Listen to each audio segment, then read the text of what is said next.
What up, guys? Welcome to another episode of Pearl Daily. So, as you guys know, dating is hard for most men, and we know that the majority of men can't get dates and are not having sex. Those who do end up going on dates have to endure a woman just to get laid. I mean, think about it for a second. A man has to plan a date, take her to some restaurant that costs way too much money, or pay for drinks at a bar that are overpriced. While at the restaurant or at the bar, the man has to listen to a modern woman go on and on and on about things he does not care about. I want you guys listening and the guys in the chat to think back to all the times you had to sit there and fake interest in what some 304 was talking about on a date. She talks about her education, her career, her ex, her dog, and you just got to sit there and smile. Nod your head. I call this the male poker face. The male poker face is when a man has to keep a calm demeanor and a non-expressive face when a woman is telling some crazy story or talking about something inappropriate on a date. The male poker face is required because a lot of times if you don't have one, you can react negatively to what some of these women are saying and lose your chance at getting laid. This is going to be a call-in show, so as I'm going through the show today, I want you guys to think about all of the times you had to maintain a male poker face while some woman was telling you something crazy. I want to hear the stories about how you guys went through it. Okay, so we got one girl that was reading her ex-boyfriend's texts on a date. Okay, let's see where this is going. How do I make this? Oh, here we go. All right.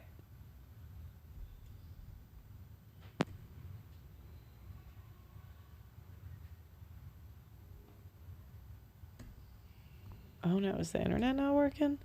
No! All right, let me try the second one. Let me try this one and see if it's any better. You're like the only guy I'm talking to. Guys just can't handle me. Guys just can't handle me. They just don't want to. My ex is completely out of the picture. Oh, his face is so funny. I usually never do this. Yeah, you do. I'm always on time. Late. I can count on one hand how many men I've slept with. Fake. Oh, I don't care that you have friends that are girls. You're like They're already upset. I spend a lot of time complaining about how bad it is dating as a girl in New York, but I've got to say, ladies, my guy friend just called me and told me about his date last night, and she talked about her ex so much, and then she actually had him read her messages with her ex and analyze what he's saying. I'm like, girl, I mean, on one hand, hilarious. On the other hand, like, what? And then my friend was like, hey, I just want to, it seems like you might still be into your ex. Like, I just want to kind of like pulse check there because I'm looking for something serious, whatever. And she was like, no, of course not. I spend a lot of time complaining about how bad it is dating. I can't believe, some people, I gotta respect them because they just have the audacity. Do you know what I mean? Like, it's kind of like the guy that cheats in front of his girlfriend. Do you know what I mean? Like, you've seen those like TikToks at a bar. It's definitely wrong, but you're kind of like, wow, you really had the audacity. Women tell men he's competing for her on the first date. Okay. Of a date, and he's never gonna see me again. But he asked me a question that kind of made me go. He jokingly was like, "Oh, so who are these other guys that I'm in competition with?" And I had to be like, "Other guys? No, you're in competition with me. You're competing against me because, listen, I'm great. I'm fun. I know how to do everything for myself. But what is going to make you special enough for me to want to share my life with?" Like, this man was like aghast because he was just like, I was being dead serious. You guys have to remember, you're great, and I think the longer I'm single, which I think is like coming on oh God, it's coming up 3 years now. There is something else that like I love more than myself. I'm very sure of who I am as a person. Men are scared of independent women. Like, y'all should be. Like, if you are not coming in prepared and sure of yourself, then you're not game. Yeah, so that's, can you imagine she's saying this on a date? Now we just post everything on social media. So, all right. The next we got this guy here. Okay, or so this girl too. Okay. Month I went on my first Hinge date and I thought it went fine. I didn't really like him, but 2 days later he texts me and goes, I don't think we're quite the right match. So in the month since, it has been haunting me, and ultimately I decided that I'm the problem. And I probably shouldn't have said a few things on the date, so I wrote some of them down. Insane things I said on date. Okay, so first, people who post on LinkedIn are losers. I stand by that. I kept talking about how I want to go to a hockey game and see a fight on the ice. Kind of a red flag. I also I want to see that. Okay. talking about how I got super into fantasy football this year. But like it was a big part of my life. And then he asked me like what I do outside of work, like what my hobbies are. And I was like, well, fantasy football's over, so I don't do that anymore. I guess I started reading recently. And like literally the very next day I was playing in a pickleball tournament. Didn't feel the need to mention that. Completely forgot that I was doing that. Oh, I told him that it took me 6.5 years to finish college, which I think that's like a third date thing. Like I should probably hold off on telling people that. I don't know why we just lead with like the worst stuff. Red flag. Oh, I said, even if I was blackout drunk, I don't think I could get up in front of people and sing karaoke. Which, yeah, never in the past have I done that. Not that I know of. Okay, so ultimately I decided I need to like pretend a little on the first date. Like reel him in and be very normal. I just like don't know how to do that. Like I was just trying to fill up silence with jokes that I've already made in the past. Okay, so last month. All right, let's see what else we got. We got this one. Oh, this one. Oh, this one the audio didn't work for. Yeah, I don't know why. Okay, then we got this guy over here. I'm going to turn the sound off. He says, when she casually says something that confirms she won't be my wife. 'Cause that's the thing. We like talk and then the men just compartmentalize us. Yeah. You know. All right, we got next. She casually confirms that she is not wifey material. Yeah. It says the website isn't on. Can we... Oh, they're making a new one. Sorry, guys. The new one's up now. Okay. There's a new one that's up. I will read the chat over there. All right, when she says something that makes me completely snap back into reality and realize I have just romanticized the idea of another average woman.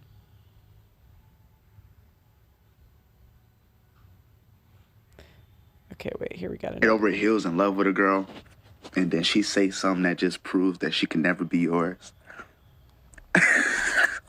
I feel like that's more heartbreaking than getting cheated on, gang. Cause now I gotta self-sabotage and move different. Cause if I tell you what you said, you ain't gonna do nothing but gaslight me and make me feel stupid. So now I gotta self-sabotage and start being different and moving funny. So you get the hint that I don't want you no more. It was nice. It was nice while it lasted. It was nice while it lasted. It was nice while it lasted. But baby girl, you gotta go. You gotta go. Yo. Cooked. Okay. Yes, I know I'm blessed, but sometimes I wish I could She go says back something that confirms she'll never be your wife. to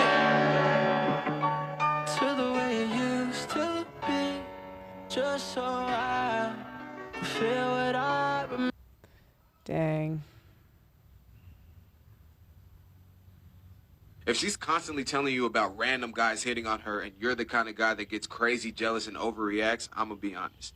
you're insecure and she's toxic as fuck. Is your girlfriend presenting to this person that they are open and available to be with? Because if they are, that's the problem. Of course, there are people out there that no matter what, they are going to flirt with your partner. But is your partner letting it happen because they want it to happen? If your partner were to come home from a club and they tell you, oh, I had these people flirting with me all night long, my immediate first question to them would be, did you tell them that you're with someone? If the response is yes, the follow-up question to that is, did you tell them I'm in a relationship? Or sorry, I'm in a relationship. If the word sorry is in that sentence, they want it to happen. If you are happily in a relationship, you should never feel sorry for turning somebody away. That's just the truth.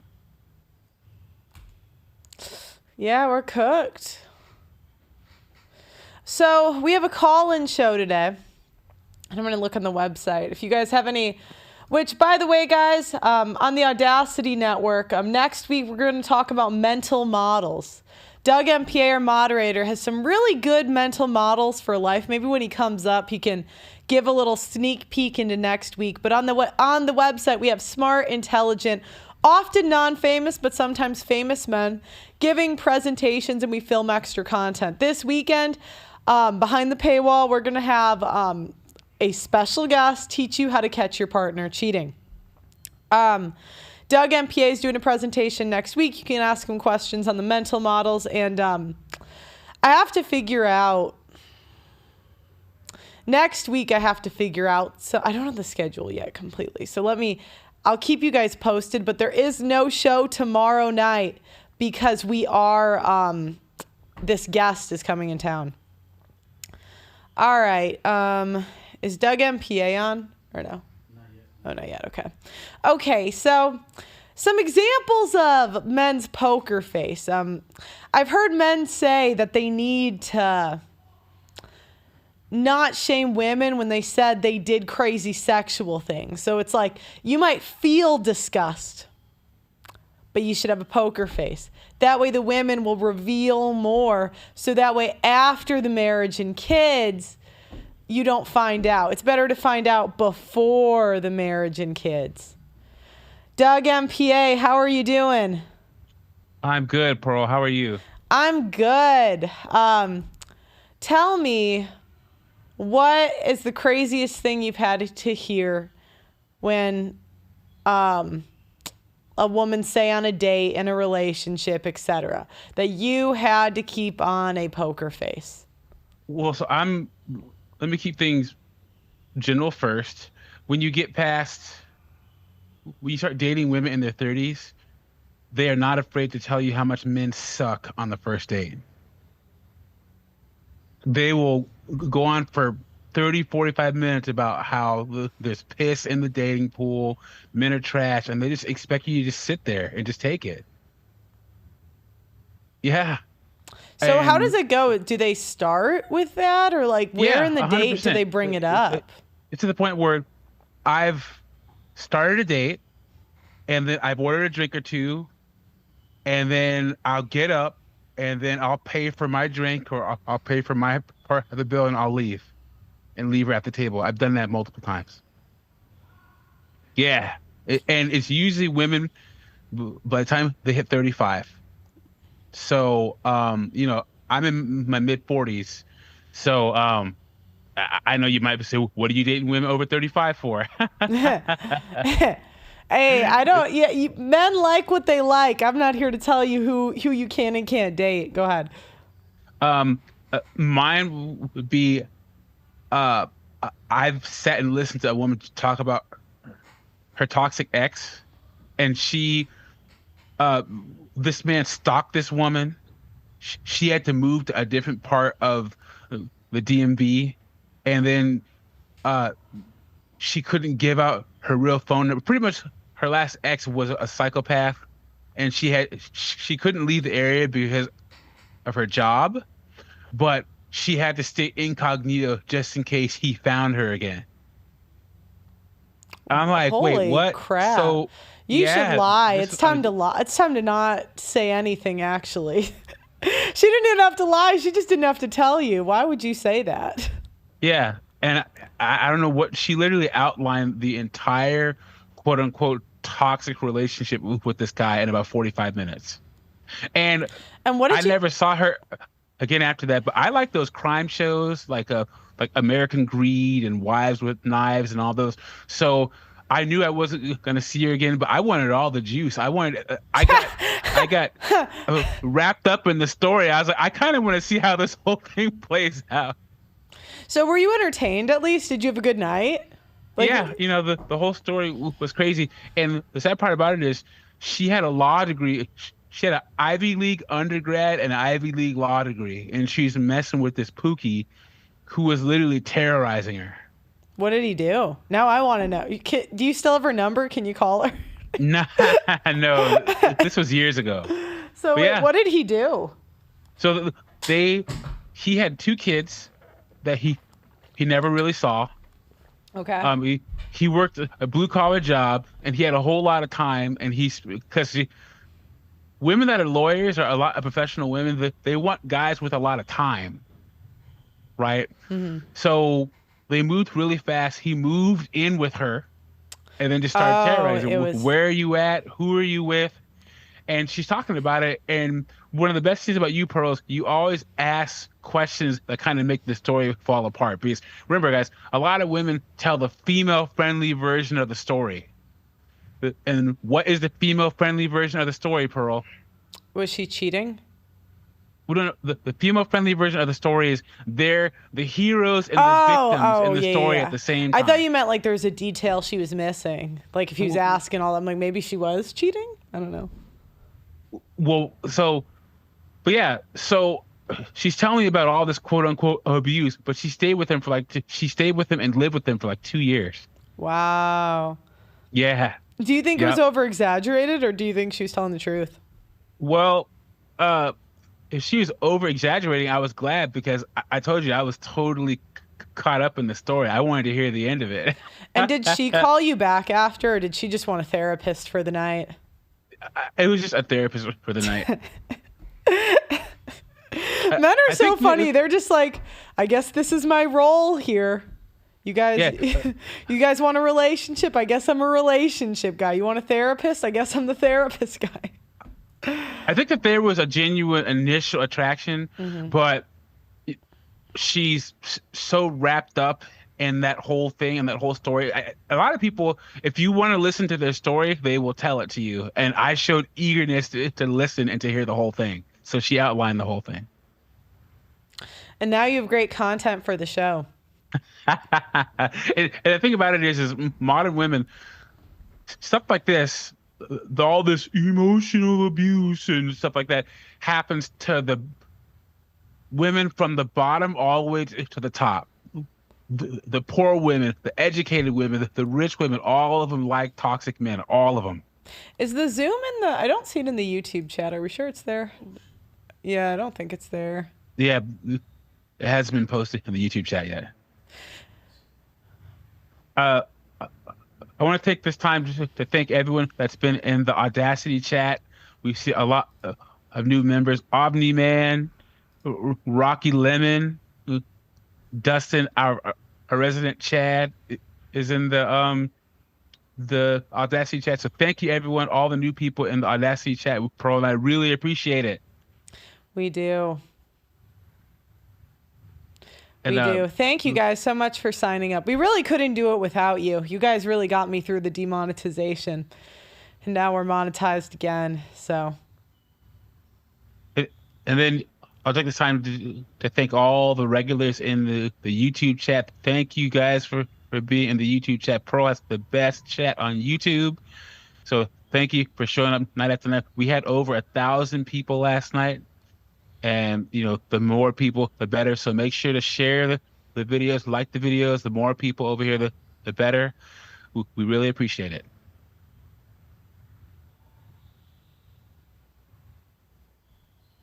Yeah. I'm trying to think of what other stories men have told me. Like, what is the worst poker face? Oh, so I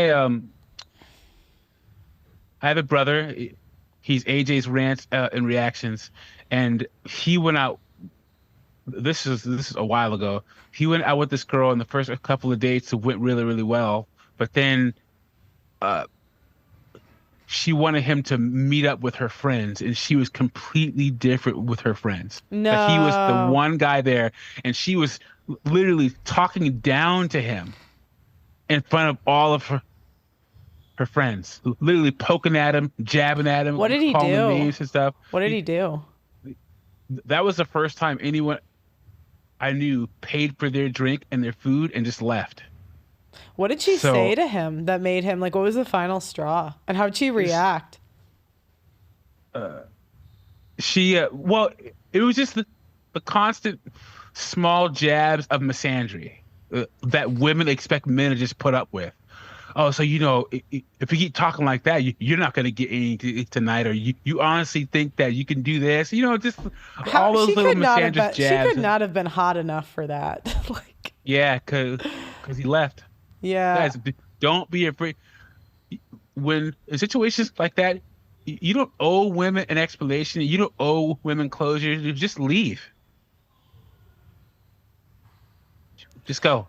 Yeah, it's not like women give men closure.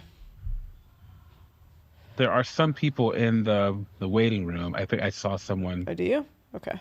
Come in. I just don't know what? how to. Oh, Doug, it says he said you can let them in and out. Oh. You're the host? Host tools. Give me 1 second. Okay. I have never let anyone in. Hold on 1 second. More. Okay. Oh. Ben was in, but he dropped in and out. Make sure to hit the Zoom call, because we want to hear your best first date poker face. What have women said on a first date or do you have any topics where if a woman brings it up, you just can't stand it and you have to say something? Because for me, misandry is one of them. If a woman just starts man-hating, I can't take it. There's a couple of other things too. Have you ever seen any of your friends just put a guy through hell on a first date, Pearl? I've never really been there when women. I've seen married women just henpeck the hell out of their husbands. Oh, I saw this one married woman. It was so bad. But I haven't seen it on a first date. But like this one woman I know, she kept like mentioning in front of me that she made more than her husband. And I'm just like sitting there and I'm like, why do you keep? And like she just kept like in front of, like almost using me to get back at her husband in a passive aggressive way, like calling him messy, saying that. And I'm like sitting there and I really like, her husband's very nice. Like I really like him as a guy. And I'm like, why are you doing this to him? And it was just so uncomfortable. God, it was so uncomfortable.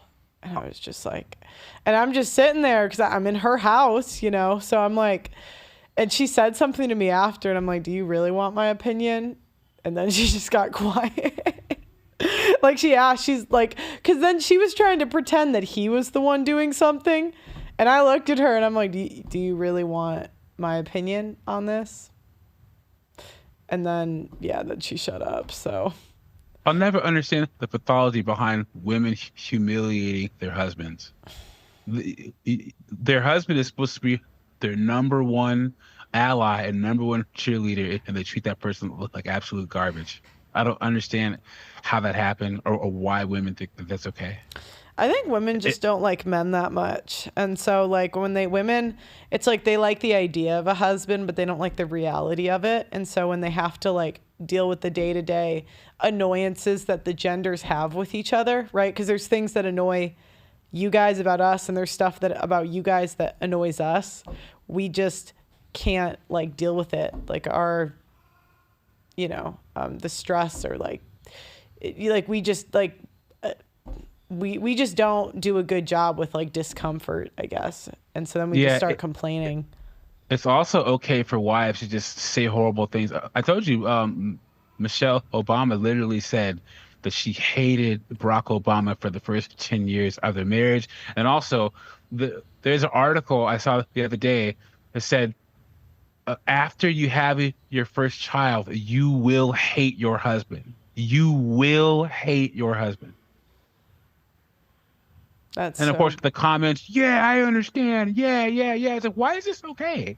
Why? Well, that's just like post-nut clarity for women. Do you see the people in the waiting room or no? There's nobody there. No, okay.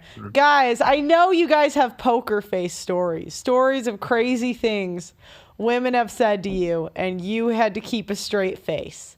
I know you guys have them. The Zoom link's in the description or in the pinned in the chat. Come on up, guys. Tell me the stories.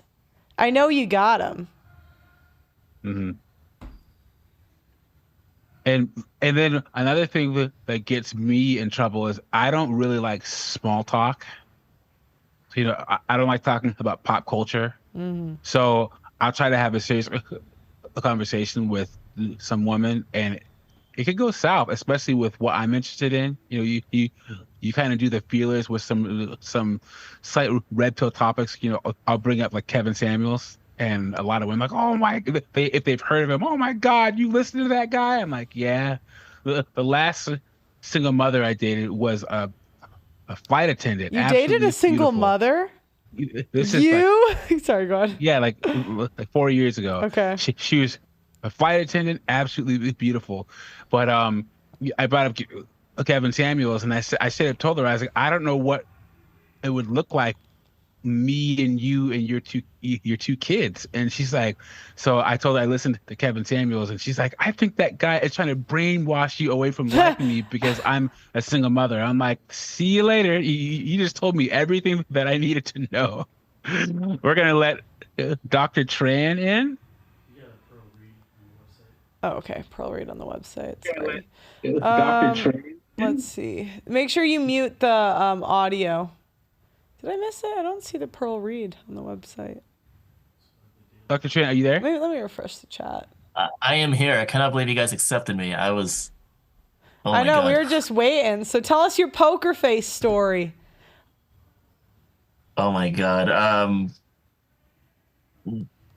What do you mean? So the topic... What is the... Yeah, go on. What is the worst thing that you've ever had to endure talking to a woman on a first date to get laid? Like, what's the weirdest or strangest conversation you've had with a woman on a first date? Or even in a relationship, just crazy things that like a woman has said and you've had to keep a straight face. Oh gosh. Okay. I didn't realize I'd be so nervous after you guys accepted me. I apologize. I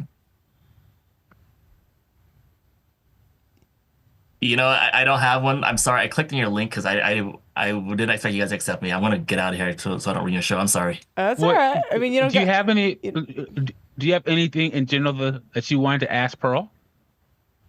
Are you a fan? Yeah, no, I'm a huge fan, Pearl. I was donating to your show back in the day when you were in London and stuff. Are you ever gonna go back to those panel shows? It seems like you're sick of them, but I do find them more entertaining. Most entertaining. I would do more like call-ins, but in studio, probably not more than maybe like one-on-one debates, but the full panels, I can't do them and have a life. Yeah. No. At the time, it was really affecting Pearl's health. But Pearl and I, we've known each other for almost 4 years now, and we'd have conversations. It's just not good for my health, putting up with all these 304s in her apartment. So I don't know how people like Myron and these people that do these panel shows, I don't know how they've been doing it for so many years, man. I don't know how they do it. Yeah, at least on online I can click mute. Oh, that makes sense. I'm sure, Kevin Samuels kind of used that to his advantage too. But hey, I don't have much to contribute. I'll let you guys go. I'm sorry to... You're okay. Thanks for calling in.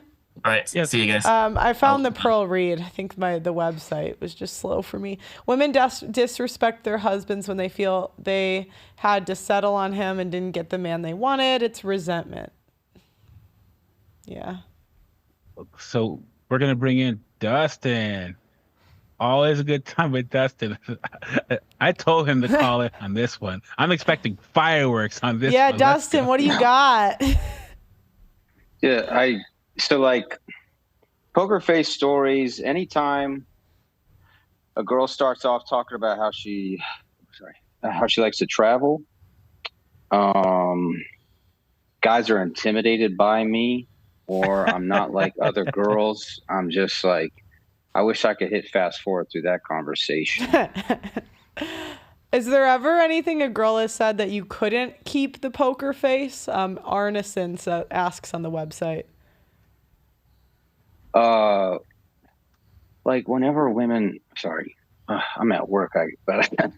So it's like whenever women are like 30 and going to cosmetology school, I'm like, just stop. Like, just domesticate yourself.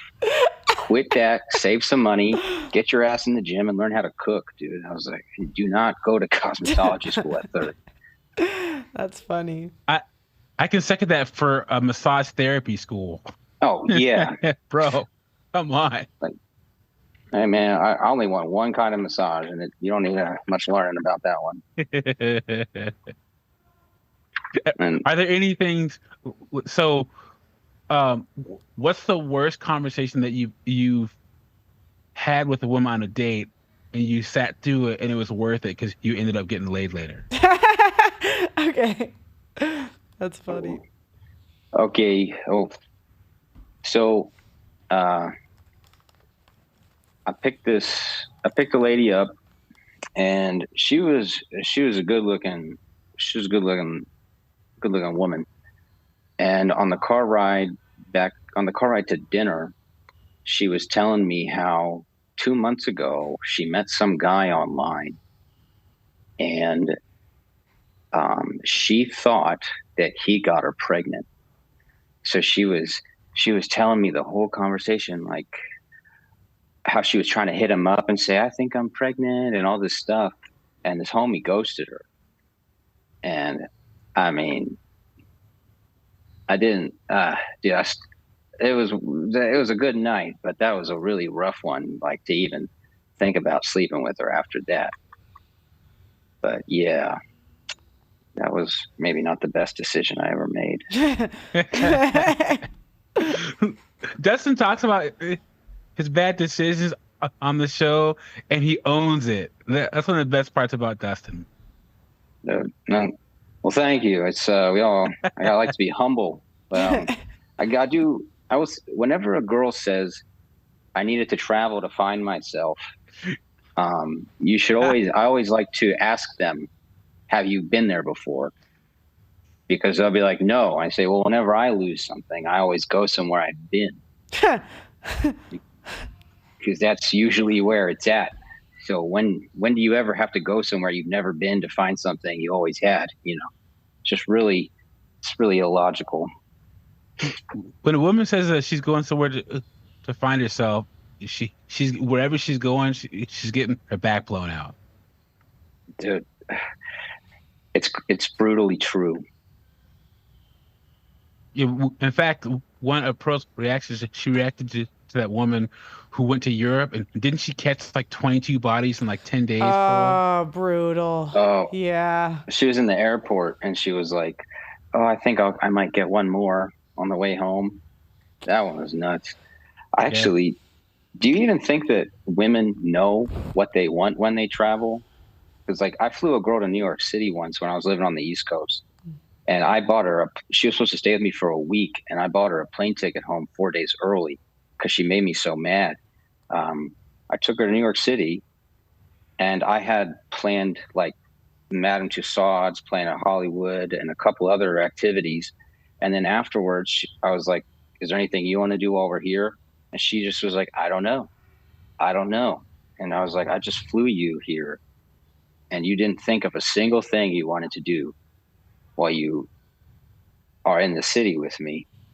And I was kind of like, when women say they like traveling or they want to go places, they even no, it just means drink in that city and let a guy entertain me. That's what it means. Yeah, because like women don't like, because when I was a kid, when we road tripped, we really road tripped, and my mom planned the whole thing from like, it would be like, we're going to this national park, we're hiking this, we're whitewater rafting here, we're doing this, we're doing that. They're not doing that. They just want to drink at a bar in the city, and flirt with the whatever type they're going for in that city. If it's the British men, if it's the Spanish men, if it's the Dubai, the rich men, it's whatever they're trying to get. That's what they're there. You guys know that 80% of solo travelers out of the United States are women. I know that women They always complain. say, "I don't feel safe, but I'll travel to some third world country by myself, but I don't feel safe." Yeah, It's crazy, man. That's a lot of money too. That's a gamble. Well, that's one thing I noticed. So modern women have traded. So like my mother's generation, and then the generation after that were really obsessed with material things. Modern women, they still buy material things, but they spend so much money on travel, man. So much money on travel. It's insane. And the worst part about it is, I talk about student loans a lot on my channel, guys. 70% of the student loans are women. And if you saw the new administration is going to start garnishing people's wages starting May 5th for student loans. So a lot of these, they're going to start to take people's tax returns. And anyway, and so women will stare down $150,000 worth of student loan debt.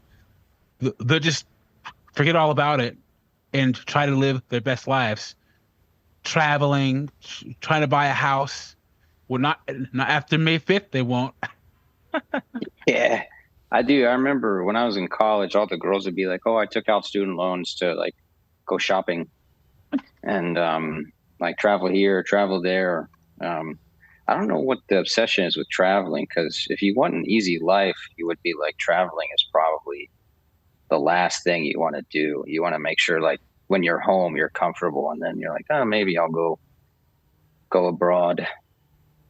Yeah, but that's curious. You think passport bros are real? If 95% of single travelers are women, I mean, they are real. It's just there's not many. I mean, it's not like, because you have to think, if you really wanted to passport bro as a guy, like, how are you going to do that? You're going to build a connection with a girl to the point you trust her to bring her back or to have a kid there, and like, what, you get 2 weeks off of work a year? That's do you know what I mean? Like, yeah, like how would you even, it's tough enough in like a distance relationship in the same country, like out of the country. Oh, good luck. And then if you bring one home, she's gonna be around American women, or the worst thing you can do if you bring a woman to the United States is have her go to college. Yo, that's true. And I have a girlfriend from Angola, and once she started hanging out with the city girls, I was like, my relationship was over. Oh, she started hanging out with the B-dubs? Yeah. There like you go. It was, she's from Angola. I know she doesn't just like talk a certain way. And then she starts saying like, "Oh, this young bull is over here, this John." I'm like, all right. Was she from Philadelphia? Yeah, bro, that's where I'm from. I'm from Harrisburg, and we would go up to Philadelphia, the whole like John thing, King of Prussia. Yeah, we say John all the time. Yo, this John, and we throw the most hood, like little these just silly parties in the city where we like, it was just, the women are just crazy. Stories for days, dude. Oh. Yeah, dude, poker face. If men didn't have them, women would be even more single than they are now. Yeah, that's the thing. I don't think a lot of women have any idea how offensive the things that we say are, because men don't react. They just like eat it because they want to get laid. Otherwise, you guys would never get laid. Yeah. I was talking to this when I was working at Dairy Queen, and I was the king of dairy. And this lady, I went, yeah, bro. And this girl, she was married, but she was 17, because it's like Ukrainian church type thing. They just marry young. So I went over to her place, and things were going good. And then she goes, "I need to stop." And I said, "Why?" And she was like, "Well, you're only 5'7". And she kicked me out of her house. She invited me to her house, and then she kicked me out. And I was like, Not because of I the didn't know how not to because of the react. not because of the husband, but because of the 5'7". Yeah, she was like, I don't know what I'm doing with you. And I was like, She's like, dude, I don't know either, man. she's like, if I'm gonna cheat, he's got to be 5'10". Yeah. Wait. So was this after you hit it a couple times? No, or she I didn't never, let I you... never got to. I never got to. Like, I got close, but one is her husband was like a big guy too. Like he would definitely like murdered me. And I was only 19. I was like, I got a life to live, you know? So I was a little worried about that. But yeah, I would go over and watch The Bachelor with her. Maybe that's why I don't watch The Bachelor with married women if you want to get laid. What? How many because did you watch with this she's woman?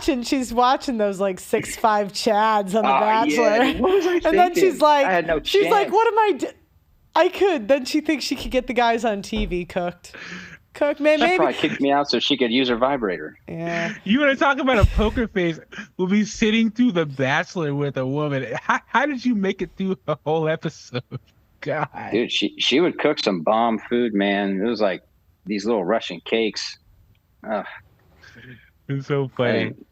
Yeah, that was pretty nuts, dude. I don't know. I never thought about what I was doing back then. Now I have a kid. I got to be like responsible. What's up with that? Can't imagine how you get through. Yeah.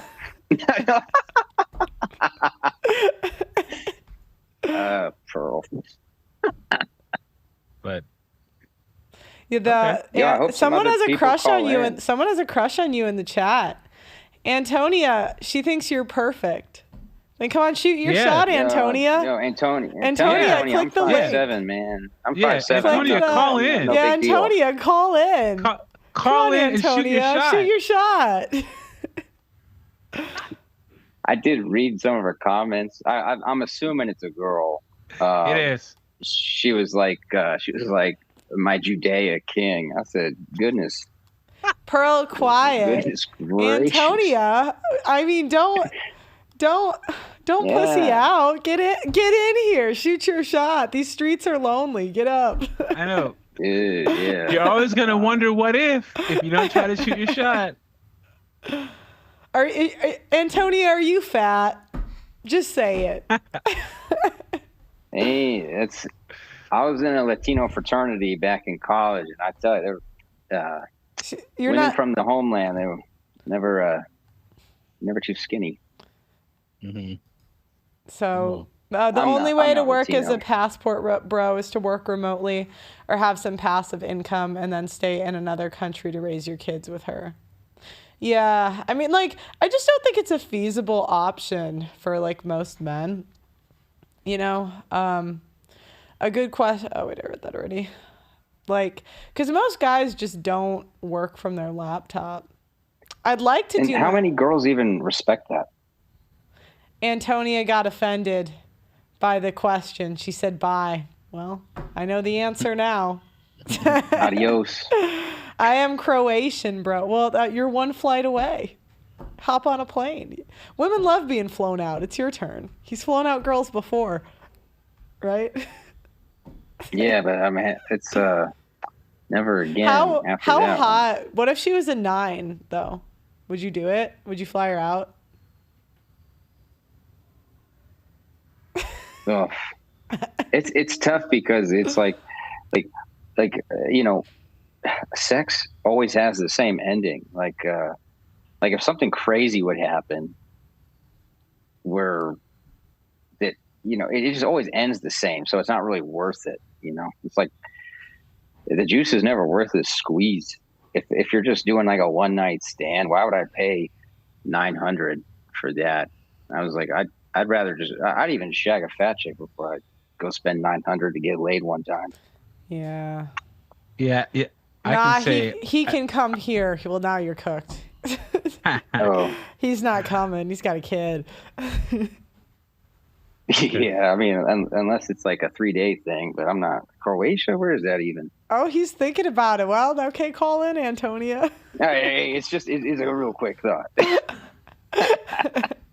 Fleeting. Is anyone else in the chat with the stories, Doug? MPA? No. Okay. Dude, people got to call in. Like, I thought it's that so this would be cool. on fire. I thought that people, especially with as many people that were calling in yesterday, we actually left some extra room for people to call in on the show because I thought this would be a hot topic. I mean, what guy who's gone on a decent amount of dates hasn't sat there and just watched some woman just run her mouth for 45 minutes? And what do you? What? Sorry, go ahead. Overpriced food, overpriced drinks. You know, at freaking Cheesecake Factory. You know, sitting there listening to some girl drone over. Come on, guys. I know you guys have been through it. I know I have too many times. What do you guys do? Like when you have your poker face on, do you ever try to get her to stop talking about it, or do you just let her go? Like, do you ever, like, is she ever maybe, if she would just get off of this topic, you're like, okay, I could salvage something, or as soon as she starts going and you have to put on a poker face, are you done? Like, seriously. I always give 5 minutes to see where she's going with it because there are some initial ones you're like, okay, where's she going with this? But you know how a book has to catch your attention in the first like 15, 20 pages, or like a movie has to catch your attention in the first like 10, 15 minutes. That's how it is with women talking. If she can catch my attention in the first 5 minutes, I'm just like, nah, I can't. What do you think about women that talk about their animals? I mean, modern women, come on now. you have to let women talk about their dogs a little bit. There's an iPhone in here. Let me see who this person is. I'm admitting them. Your iPhone? Who am I speaking to?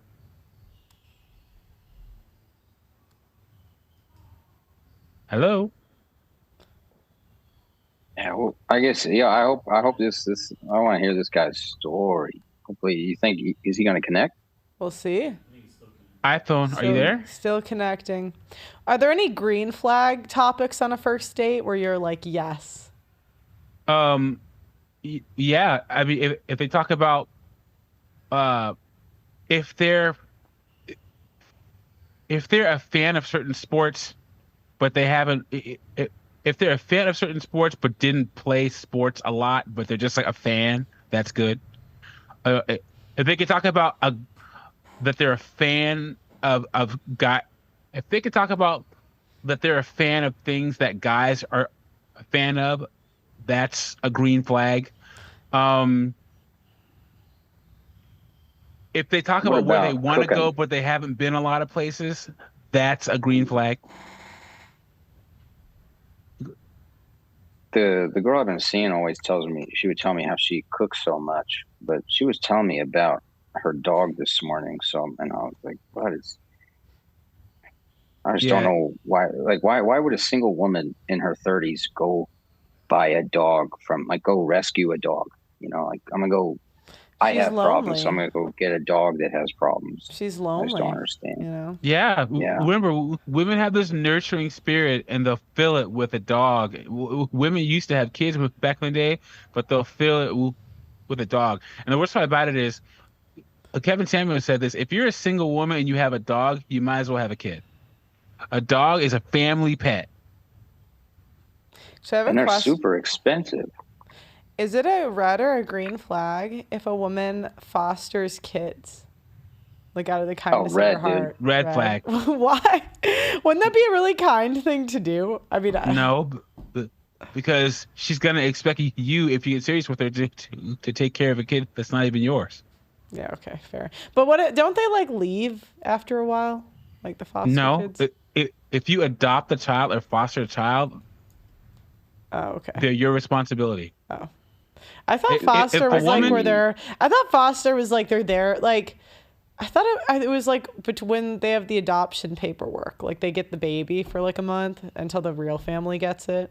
I thought that was. I've seen foster kids with a family for years and years and years. Most foster kids, they'll find a family and they'll stay. And here's the thing: if a woman, I think fostering is noble, but still, like if a woman has a child in her 30s or foster any way that a woman has a child by herself in her 30s and 40s, she has resigned to being alone for the rest of her life. That's true. Yeah. iPhone, are you there? Okay, I guess not. Well, guys, I went on a date with a chick that fostered kids, but she was in Portland, so she wasn't fostering like normal kids, you know. She was fostering kids that had plenty of issues, and she loved telling me about how she thinks she's helping them, and I was like, dude, she's a one dinner kind of woman. guys, click the link in the description and tell me your poker face stories.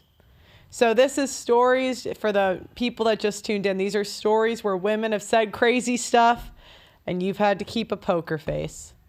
Okay.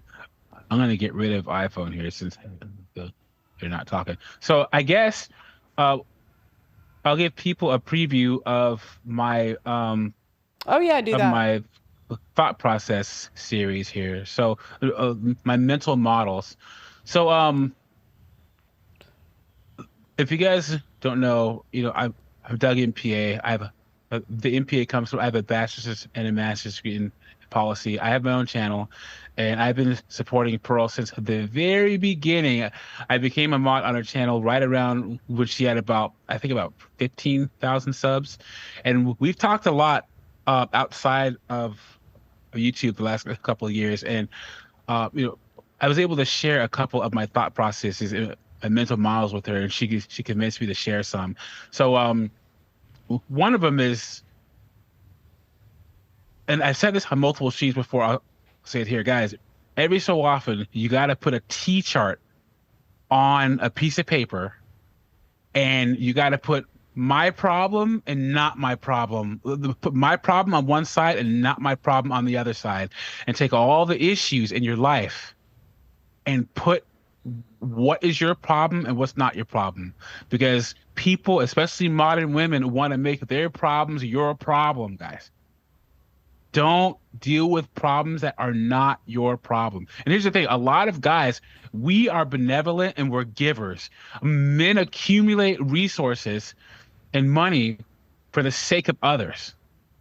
You know, wives, children, community, family, you know, and men that are givers, women try to take advantage of us either overtly or subvertly by making their problems your problems. Single mothers, you know, they leech off the system. They want you to take care of their children. They try to say a real man will take on another man's kids. They're trying to make their problems your problem. Guys, always be aware of what's your problem and what is not your problem. So I'm gonna go over more of these next week, so make sure you tune in, okay? I'm gonna bring in, and they're really good, guys. They're really helpful. That's why I convinced Doug MPA to do a show on them, because I'd never heard anyone have like mental models like this, and it was just really helpful. So, who are you bringing in? I'm gonna bring in Ron. Ron, are you there? Yep, man, you know, I'm sorry, I was having a little difficulty with my phone. You're okay. So the question is, what is the craziest thing you've heard a woman say where you had to keep a poker face? It's always everybody else's fault. They don't take any accountability. So is this a girlfriend, first date? Like what's the scenario? Well, honestly, when they start talking about their exes and how bad they are, it's like, to me, it's a no-brainer to get out of there real fast. What are the common things that you hear? And is this usually first date, second date? Like when do they bring it up? Usually the first. They're trying to like make a narrative on their own to make themselves look like they're in the right. And what are the common? Yeah, sorry, go ahead. Oh, they've been abused. He doesn't pay attention to me. Or he doesn't do anything for the kids. He's out of shape, or just everything that you can make the guy look like he's the worst person ever. Instead of like trying to fix what they had, they go and think he's going to jump out of this situation and go find somebody else in the world at a different time in their life where everything is like a lot less, you know, from back when they started dating. When they dated in the beginning, they're all over each other. It's like a smoke and mirror act. Then they all of a sudden get amnesia that you're part of the family. Classic. And no, right? I mean, pretty much. And then when you're sitting there, they get mad at you for everything. You get told you're not worth anything. And then at the end of the day, you check out. So my advice to anybody is, if you're dating somebody, look at the parents. If they're toxic, the father's teaching the son how to treat women, and the mother's trying to teach the daughter how to treat men. If the mother's always badgering the father, or vice versa, get out of there. Because if they're not on the same page and they embarrass each other in front of other people, that's what you're dating. And then when your girl or guy is in a bad situation, they're going to stick up for their kid and they're going to team up on you. So I would assume with you, Ron, that if you're dating a woman and she finds out that she didn't have a dad or she came from a single mother home, that's an automatic red flag for you. Listen, I know there's mothers out there that raise their kids and have no help. All power to them. But nowadays, all I see is a lot of fathers that want to be a part of their kids' lives, but have to be told that we should fight for them. Why do you have to fight to be a father? They don't have to fight to be a mother. Shouldn't it just be like their right to be a father? And then honestly, it's just the court system's all like in the backwards from 1950s. They got to really like update this thing. They want equal rights, but they want to take the money out of the father's paycheck, but nothing from their side. I've always hated that term. Why didn't you fight for your kids more? The woman who's creating the fight is telling the father to fight for his children. So she's creating the fight. Right. And telling you to fight harder. And a lot of times it's insane to me. They get people chirping their ears like it's going to be some fantastic world when they get out of here. And then when they get out there, they're like, wow, the amount of people that are out there that are divorced themselves or are able to be like, dating material, a very small portion of them are nice people. The bunch of them are all messed up. Yep. So no lies. And then it's on like everything's on like recycle. They start recycling the guys and the girls. They just start dating everybody. Next thing you know, you finished with her? You finished with him? They just start recycling the guys and girls.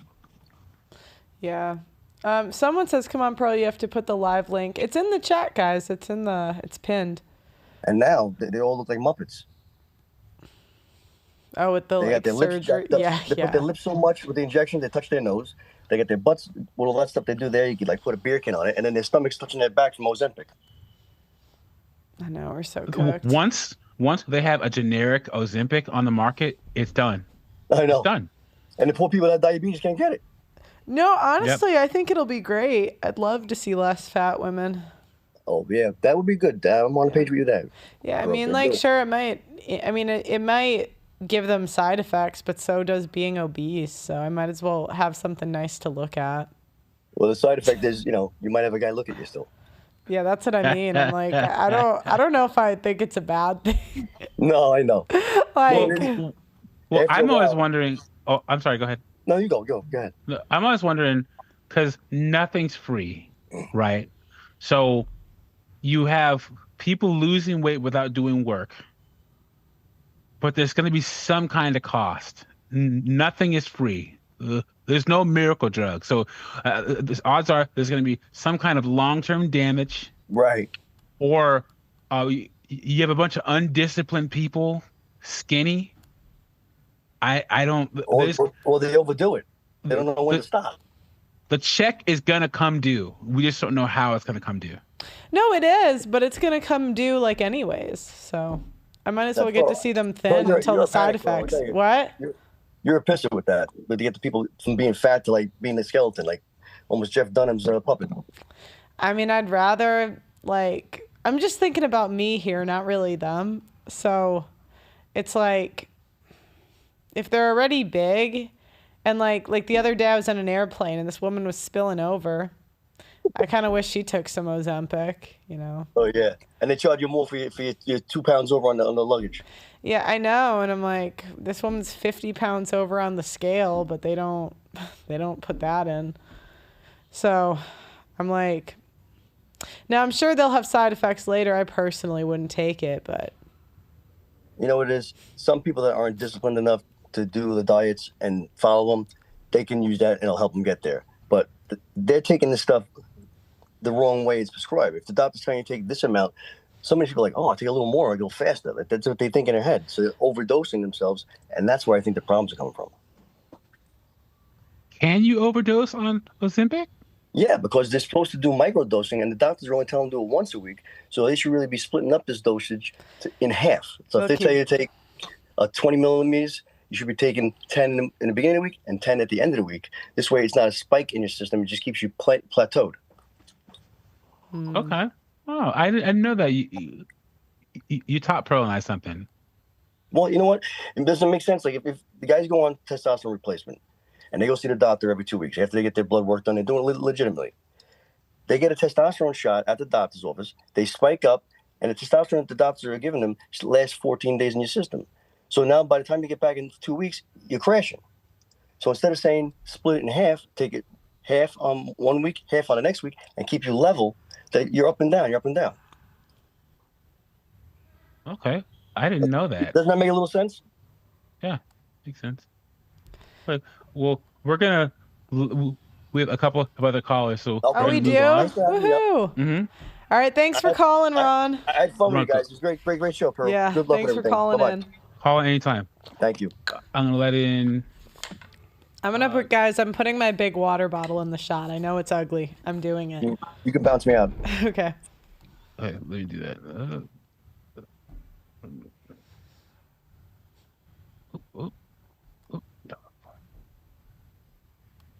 Okay, I'm gonna let in 10 sworn.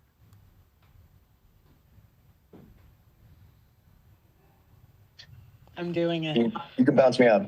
Okay. 10 sworn, are you there? Nope. Can you hear me? Yeah, I can hear make you. sure to mute the. I got you. Yeah. So, what was the question? What is something crazy a girl has said on a date or when you were in a relationship that was absolutely insane, but you had to keep a poker face for? So, I don't really go on much dates like that because with me, I think like relationships are like a scam for my age group because I'm 23. But you know, when I talk to women, the thing that kind of like makes me look at them funny is like when a woman says like, you know, when we have a conversation about men and then she's pretty much like talking down on like decent quality men. And then, you know, her main excuse to why she dates like these terrible men is like, oh, I don't date nice or decent men because they usually put on a mask. And I'm like, in my head, I'm like, I mean, that's a good point because sometimes that does happen. But I look at them funny because it's like you rather pick this drug dealer, this gang member, this like, you know, this guy who's definitely not going to give you commitment over the guy that could possibly give you commitment. So, you know, my main issue with women is like when they talk about men, you know, the main thing that makes me like look at them funny is just like the way they talk about, you know, they try to like, let's say, how could I phrase this? They pretty much uplift the terrible men and they kind of like downplay the decent quality men. And I don't understand why it's like that. So in my age group, I'm 23, so it's pretty common here, especially like with black women, because I'm a black man myself. Yeah. I kind of figured you were black, bro. I am too.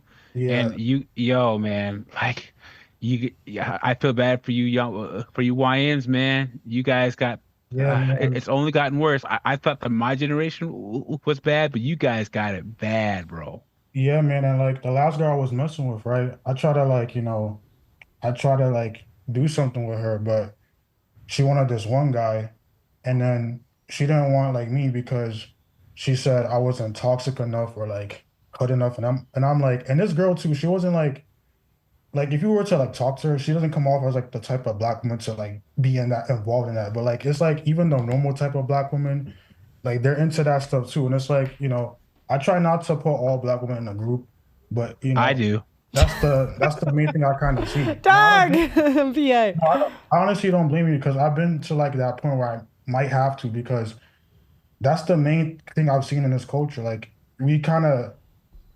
I don't know how to say the word, but Infantilize.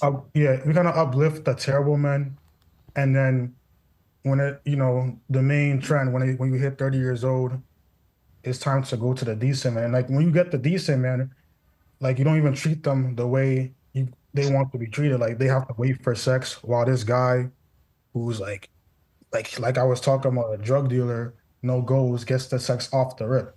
Like, So I'm gonna give you a little bit of advice. Is that okay, Pearl? Yeah, you could give me some Okay. advice, man. Yo, so first off, it's not you, bro. It's not. Like because myself, my brother, they if you're worth something as a black man, you're gonna catch hell from our women. If you're ambitious, if you're educated, if you're trying to do something with your life, you are gonna catch hell. If you treat women right, you just gotta hold on until you're 35, man. So you got to keep your head down. You got to grind, get a highly valued education, highly valued skill, highly valued trade. Because when you hit the 35, all of a sudden, none of them care about that stuff.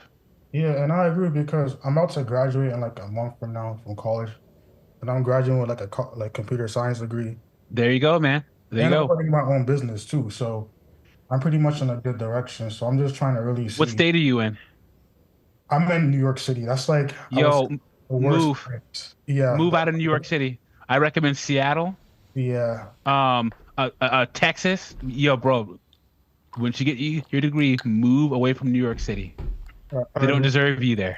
I They agree. don't. It's like the worst place. Like even like even when Trump was in office, like during the whole November 5th thing, like everyone else voted for him, but only in New York is where people were having riots and like all these. So I'm like, the mindset here is kind of like I don't kind of feel with the wavelength. So Yeah. I'm gonna have to The thing move about out it is I'm gonna say it again. It's not you because I went through a time in my mid 20s where I I people questioned my blackness so much that I went through a short period where I questioned my own blackness, and I can't change who I am. Like I've always liked Star Trek and intellectual things, and you know. I used to skate when I was younger. I grew up in Seattle in the '90s, so I listened to Nirvana and Soundgarden and all. I'm into grunge rock and stuff. Don't compromise who you are, man. And I have an 80% rule. 80% of black women aren't worth dating. But you can find a black woman if you want to be with a black woman. You can find them. But you're gonna find them at like anime conventions.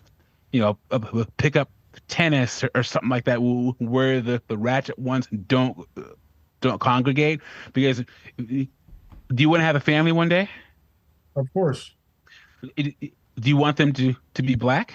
Like, I mean, if you have a children with a white woman, they're gonna be black. But like, do you want them to be like Yeah, full black?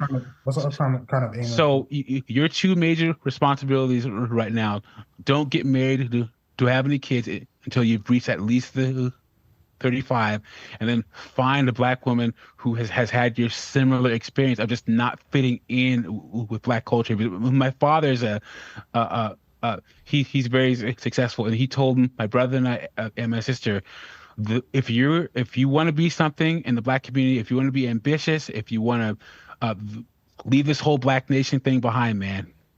Oh yeah, what up, brother? What up, sister? No, leave that behind, man. Yeah, There man. is no cohesiveness amongst black people. So this whole black nation thing, it doesn't exist. Yeah, man, that's some solid advice. So yeah, I wish it wasn't that way, but yeah, that's my main poker face. Just when I talk to women, you know, So when they and they start talk bringing about up like the hood stuff and saying yeah, you're it's not, like yeah. even the decent like looking quality that you wouldn't even expect to be doing that, they're into that too. So it's like I kind of like kind of turns me off when I talk to women and like and I know how to kind of find a way to kind of Mm-hmm. identify these type of women. Like when they talk about, oh, men are always having kids, and I'm like, I don't even know men that have kids myself. So how do you know so many? 54% of black men have no children. Yeah, so I'm like, 54%. how do you know so many men that have kids? So that kind of like, I kind of use stuff like that to kind of see, okay, yeah, she's probably messing with those type of men, and I just Yeah. disqualify myself and just keep it a buck. But yeah, that's some solid advice, man. Yeah, and here's the thing. Yeah. You're gonna be a little bitter towards the black community, black women, because they keep rejecting you and like hurting you over and over and over again. But you can, and those, it's valid. But all you have to do is find your one, man. Even if you have, there are a lot of women out there. You can hate men all you want, but all you have to do is find your one. And that's the same thing with women.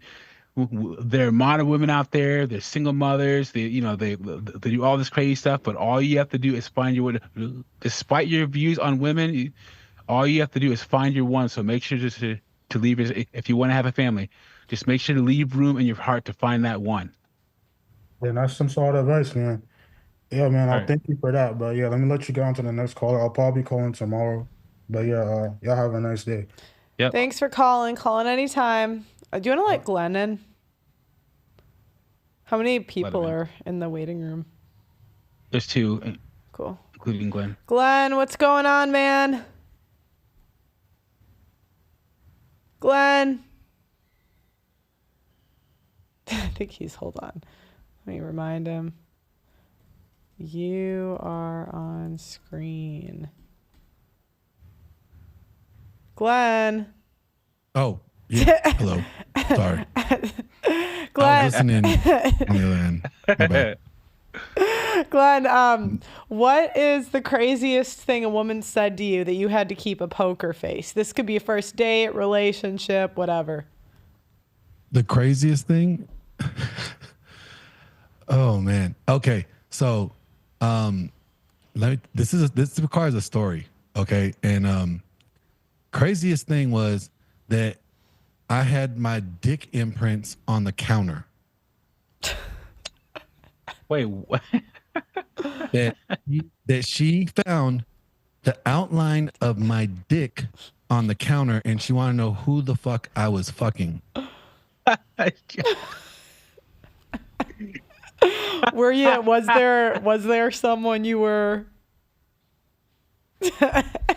It's like, for what it is, it's like, I don't know what's worse, the questions I want to ask Glenn, or the questions he'd give, or the answers he'd give us. Go ahead, just go ahead, shoot your shot. I'm ready. I've been through this. I am a pro at answering these questions. So how does one put an imprint of their dick on a counter? Like how does that? And it wasn't just on the counter, it was on the glass door, the port, just like, So they thought that I was like fucking all these bitches when they went to the store. And were you? Well, no. Oh. I was like, working and stuff. Okay. But they forget, like, I was fucking them on the counter and them all over the place. But and here's the funny thing. It was actually, it wasn't even a dick imprint, okay? Like, it was not even a smudge. Like, I look at it, I'm like, that doesn't do me justice, okay? Because, like, the way... Come on now. Like, you know what you're working with, and you know what you're not working with. And it's just like, that is not me. Like, that's not even... So what was it? It was just a smudge? It was her dildo. And Pearl, you know who I'm talking about, so I'm just gonna leave everybody's name out. I already know. I know what you're talking about. Wow. So it was wow. Yeah. And I'm sitting here like this. Like, she came to me with that. I'm like, really? Okay, let's investigate this. I'm not even trying to I'm not even trying to make fun of you yet. I'm gonna investigate this with you. Like, so when you guys figured it out, how did she react?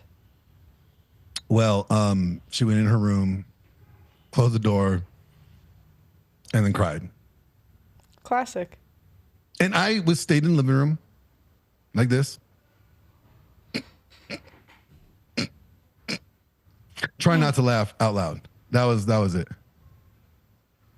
But imagine having to be asked about these smudges on the window and on the counter, as if like like you did something. I'm like, what the hell? Like, I know there's some people that are doing some freaky deaky things like that, but like, I don't recall just putting the meat on the counter. Like that's where we eat.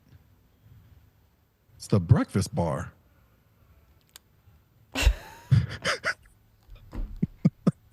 Is there anything, you got any other stories? I feel like this can't be the only one. Oh, I mean, there was the one time when like they tore up my office because they thought that I had someone hiding underneath the desk. That was really funny. They thought that you had someone hiding underneath the desk. Mm-hmm. Can you elaborate more on that? Like, how did this? Yeah, so I was so there's a website called We Audition, and it's a place where actors go, and when they have an audition coming up, they need to rehearse their lines. They get with other actors to rehearse lines with each other, right? So I'm in there rehearsing the line for the movie Token Choke, the one that I ended up landing, and she heard this woman talking, right? And she started freaking out, and she had my brother, who was at the house at the time, like guard the outside window. Is like, don't let that bitch come out the window. And my brother's like, what the fuck? So he's outside guarding the window for her. He's texting me. He's like, yo, bro, I'm outside your window. I don't know why, but I'm outside your window. And I go take my dog for a walk. This is when I had my English. So I come back and then I walk in there and the whole office is tore up. Like everything's a mess. Everything's moved and everything. I'm like, what are you looking for? And she's like, I'm looking for this stand. I found it. I'm like, it's a tripod. I'm like, but that's not your tripod. That's my tripod. What do you need my tripod for? And she's like, well, I just wanted to make sure it wasn't mine and it was yours. I'm like, well, it actually says my name on it, but you know, and then she confessed that she thought that was this like person in the room because she heard woman talking, and I'm like, So he tore up the office, like moving furniture around to find this, and you didn't find what you're looking for. I made a whole skit about it. I made a skit like me portraying her and me playing me. It's on YouTube. It's really funny. That's insane. Was she always like this? Like thinking you're cheating all the time? Yeah, because I've come to find out that that's what she was doing. So what most people do is they project. Yeah, they project. Yeah, that's 100% true. They'll be cheating and be like, you're cheating on me. Yeah, they're cheating on you. Yep. People tend to project what they're doing, especially when it's guilty, when they're guilty of it. You know. Cool. But you know, it's like it's funny because now I could sit back and laugh about it because I think it's hilarious. And what if she had a guy like hidden behind a door or something? Well, then cool. Like. So I mean, maybe that's why she was looking for one that like she had someone hidden in the house at a time. I mean, good luck. I mean, like, I had security cameras everywhere, so I always saw what was going in and out. Still do that now. Like, it's just a thing. I was going to say, Nate Brassfield is next, and then there's a person that's under owner, and then Julian, and then Fight Sports Talk. Okay, go ahead, Glenn. Yeah, like, no, I have security cameras everywhere. Even right now. Like, I'm at Thor's house, and I have security cameras all over the place. Well, thanks for calling in, Glenn. A pleasure as always. We got to get to the next caller, okay? Yeah, you guys, no dick imprints on counters, okay? Remember, that's where you guys eat. Glenn's saying, be civilized for Christ's sake. Yeah, Don't be a bunch of Neanderthals. Oh my gosh. All right, buddy. All right, guys, take it easy. Peace. All right. Okay. Nate, are you there? Be civilized for Christ's sake. Yeah, I have. We'll be a bunch of Neanderthals. Nate, you have the YouTube on in the background, so turn that off. Got it. What's up, guys? Hey, so tell us your poker face story. Yeah, okay. I've been watching for a while. I got all sorts of thoughts. Um, Poker face. So for me, the thing is about me and my personality, I actually have a damn good poker face, but I don't always like with women and dates. I really don't feel the need to use it. Like I talk very straight to them, especially if they say something ridiculous that they're used to just sliding by.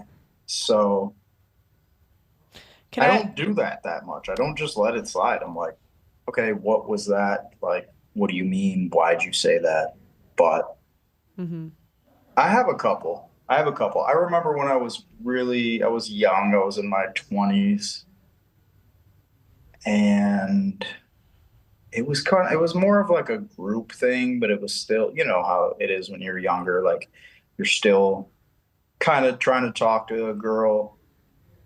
She was cool, she was really pretty. I was like, I'm interested in her. So we're hanging out, we're having a couple of drinks, and she started going into this like story about these bruises and like how it happened from the last guy that she had sex with. So she had like, some bruises on her arms. My. Yeah. She told you that on a first date? Well, so yeah, basically. I mean, it was more of a group thing. Like I think there was 4 of us total. I think it was like 2 guys, 2 girls. The vibe was kind of, like a double date thing. She's pretty. I'm like trying to figure it out. I'm kind of trying to pursue her, and she said that, and I was just like, ugh.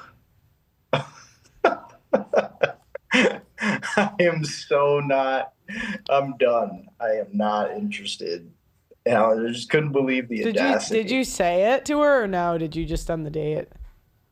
No, at that point, I just like felt I was younger. Like I said, I was in my early 20s. I just had that like internal shock.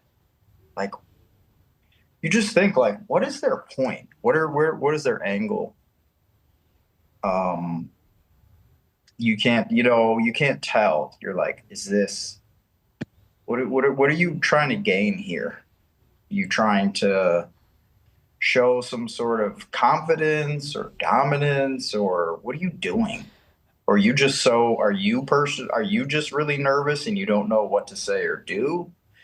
But yeah, I remember that one vividly because my heart kind of dropped into my stomach and I was just like, I'm good. What else? On that topic? No, like where you said you had a couple stories, so what else? Yeah, on that topic. So I had a more lighthearted version too that was more recent in the last few years, where I sort of like I met this woman, we were in the same line of work. She seemed really kind, she seemed really virtuous. She said that like God was her number one priority in her life. I'm like, great. This is really good. And we were friends for a while, but she was like dating someone, so I kind of left it alone for the most part, but I was always attracted to her. And then over some time, she ended up moving. She broke up with her boyfriend. Her and I started talking more, messaging more. Then we started to message a lot, like almost every single day. And I'm like, wow, okay. So I think this is actually going somewhere. And then I had family that lived out in the same state that I wanted to visit. It's the same state that she had gotten a job at and moved to. So I'm like, perfect. I'm going to go out there, visit fam, visit her. And like pretty much as soon as I started to make plans to go out there, after we're talking every day, not like messaging, voice memos, like basically almost like we're dating. She kind of like pulled back And I was like, okay, that's whatever, whatever, women, not a big deal. And then when I got there, she kind of perked back up and she was like, hey, like you're getting an Airbnb, maybe like I'll spend the night where you're at. I'm like, okay, cool, perfect. So we're back on the same page. And then I go out there and she just was like, just kind of awkward about it, like standoffish, like not super chill about everything. Everything seems to be calculated. She's not sure, how long she's gonna stay, or like all this stupid stuff. And so finally, like, I'm just like, all right, I'm gonna press through it, whatever. I'm not gonna get bothered. Next day, I'm like, we plan to go to the beach. Let's go to the beach. We go. She's like intentionally creating distance. I'm like, all right, this is weird. Whatever. I'm not gonna. Then we get in my car. We're leaving, and she's telling me these stories about how she's been going out, to the club, how she's like laughing about like having guys buy her drinks and giving her number out. And I just was like, what is? Are you? Are you? So I straight up asked her. I was like, so are you just interested in me as like a friend or something? And if you got that feeling, man, that's usually what it is. Yeah, and she was like, oh, no. Actually, the first thing I said, actually, before I even said that, I was like, can I ask you something? She's like, yeah, what? I was like, do you like talk to people like every day and message them and send voice memos? And oh no. And she was like, yeah, like, what do you mean? And I was like, okay. And she was like, well, I mean, now that I think about it, I mean, like, you're probably like the only guy that I do that with. I was like, okay. And then I was like, okay, let me ask you something. Because at that point, I was so caught off guard. Like, I was just like, screw it. I don't even care. I don't care about game. I don't care about strategy. Like, I'm just a human being at this point. So I was just like, let me ask you, like, are you just like feeling like you're my friend? Because that's not my feeling. What'd she say? She goes, this whole thing was off. She goes, oh, yeah. No, we're just friends. Okay, so how quickly did you end this whole thing? I ended it pretty much there. I was like, oh, okay. Like in that case, then we don't need to be communicating like this, like on a daily basis. She was like, oh my God, I'm so sorry. I'm so sorry. She was not sorry at all. No. Right. I know. Yeah, okay. So I was like, oh my God, like, what are you actually doing? Do you really, do you really need attention? Like, is that a lifeline? Like, I don't care if someone texts me on a daily basis. Modern women, man, attention is their currency. It's so weird though. It's sort of like a mental illness, because like realistically and logically, like, what does that actually do for you other than a dopamine hit? Like, it doesn't do anything but distract. They can't explain it, man. The worst thing you can do is try to understand it. Right. No, so it was crazy because I heard that younger guy call in, and you could tell, I could feel his pain. Because I don't know how, like, if you guys paid attention to this part, but he said at one point he was talking to the woman and she literally spelled it out. She was like, it sounded like this, that she was literally like, you're not quite like gangster. Mm-hmm. You're not quite like toxic. So what hit me so hard, I'm older than that guy. I remember having conversations with younger women. You got one more minute, and because we have a couple of other callers, but go ahead. Yeah, no, I remember having conversations with younger women when I was in my 20s, and I could like sense them insinuating things. And it's just, but I was like, what are they really saying? And it was basically like something similar. And now the culture has progressed where people are literally just comfortable saying overt, blatant, ridiculous things. Like that woman to that young man literally had no shame. She literally was perfectly comfortable saying, you're not a criminal and I'm not turned on. And that's the experience that I'm imagining these younger guys in their 20s are actually dealing with. It's just sad. It really is. Okay. Yeah. Okay. Cool. So wait, how much money did you spend on that weekend? Oh, I mean, I don't know. I mean, it wasn't that big of a deal for me, but probably, I don't know, a couple $1,000s. I mean, I was visiting my family that were down there too. Mm-hmm. But you wouldn't have gone if she wasn't there, right? Come on. Yeah. I probably would have at some point because my mom and my sister were living there, but no, that was a part of it. Yeah. Okay. Well, thanks for calling in, Nate. Call back anytime, okay? Will do. Take care, guys. Bye. Okay. Bye. So there's a person, and it just says owner. Yeah, that wasn't. Make sure you pause the YouTube video. Anytime, okay? Will do. Take care. He has to catch up. It just says owner. Are you there? Yeah, right here. Oh, it's Tom Ryan. Hey, how's it going? Hey, what's up, Pearl?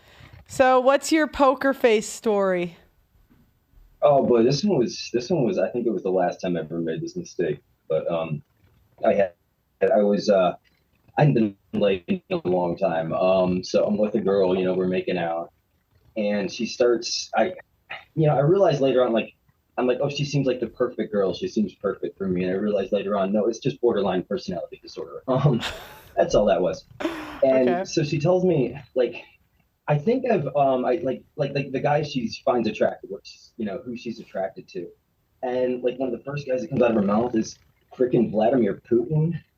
And I'm just like, oh, the genocide guy, the journalist murdering guy, right? The guy from hell is who you're attracted to, and of course that's my reaction. And this one hit me because that was so hard to stay quiet about that. I swallowed it, I got laid, and it wasn't worth it. It was just, I'm never doing that again. That was kind of the beginning of my, red pill journey. I refused to keep simping, I didn't even know what the word was, but I refused to keep being insincere, being who I think women want to be, because that just felt so gross. Dang.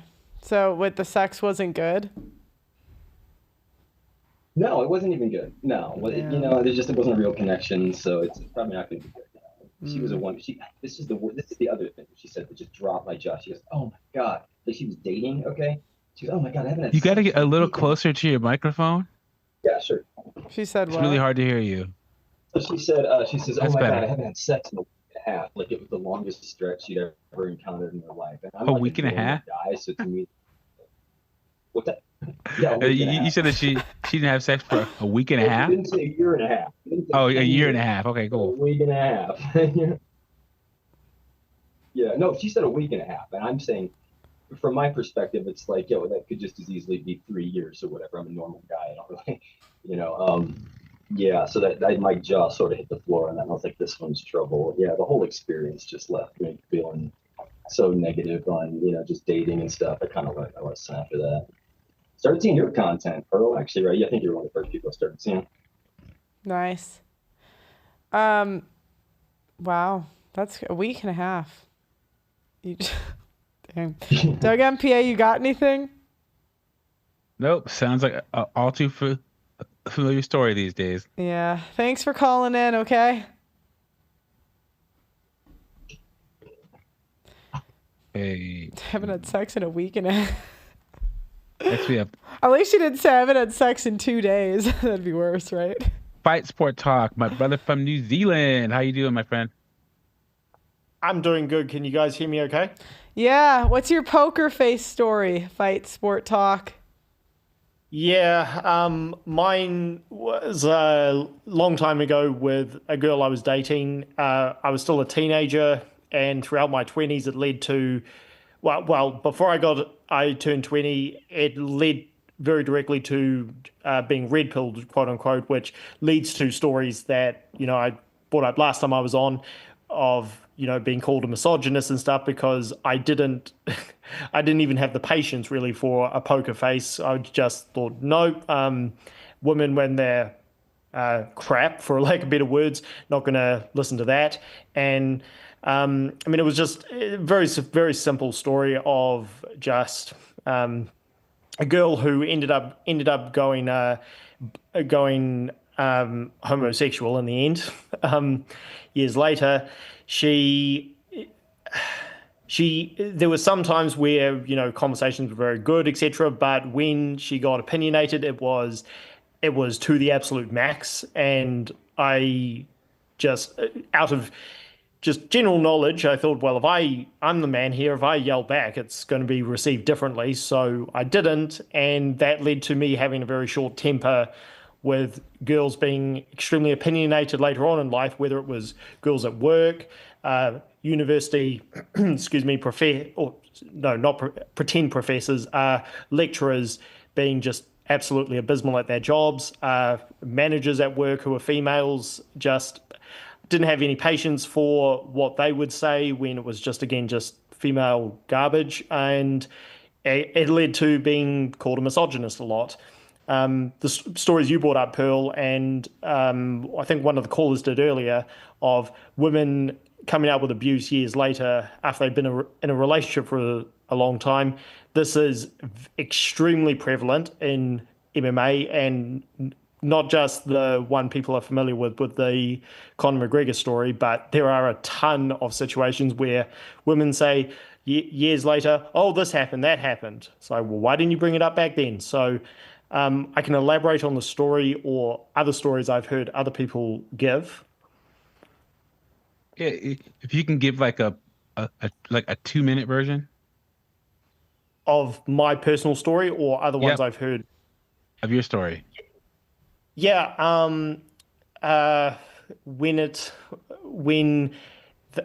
it's actually very simple dating stories of a woman saying, I would like to do XYZ, and then you go and do it, and all she has is complaints afterwards, or actually no, during, saying, well, this isn't what I wanted, etc., etc.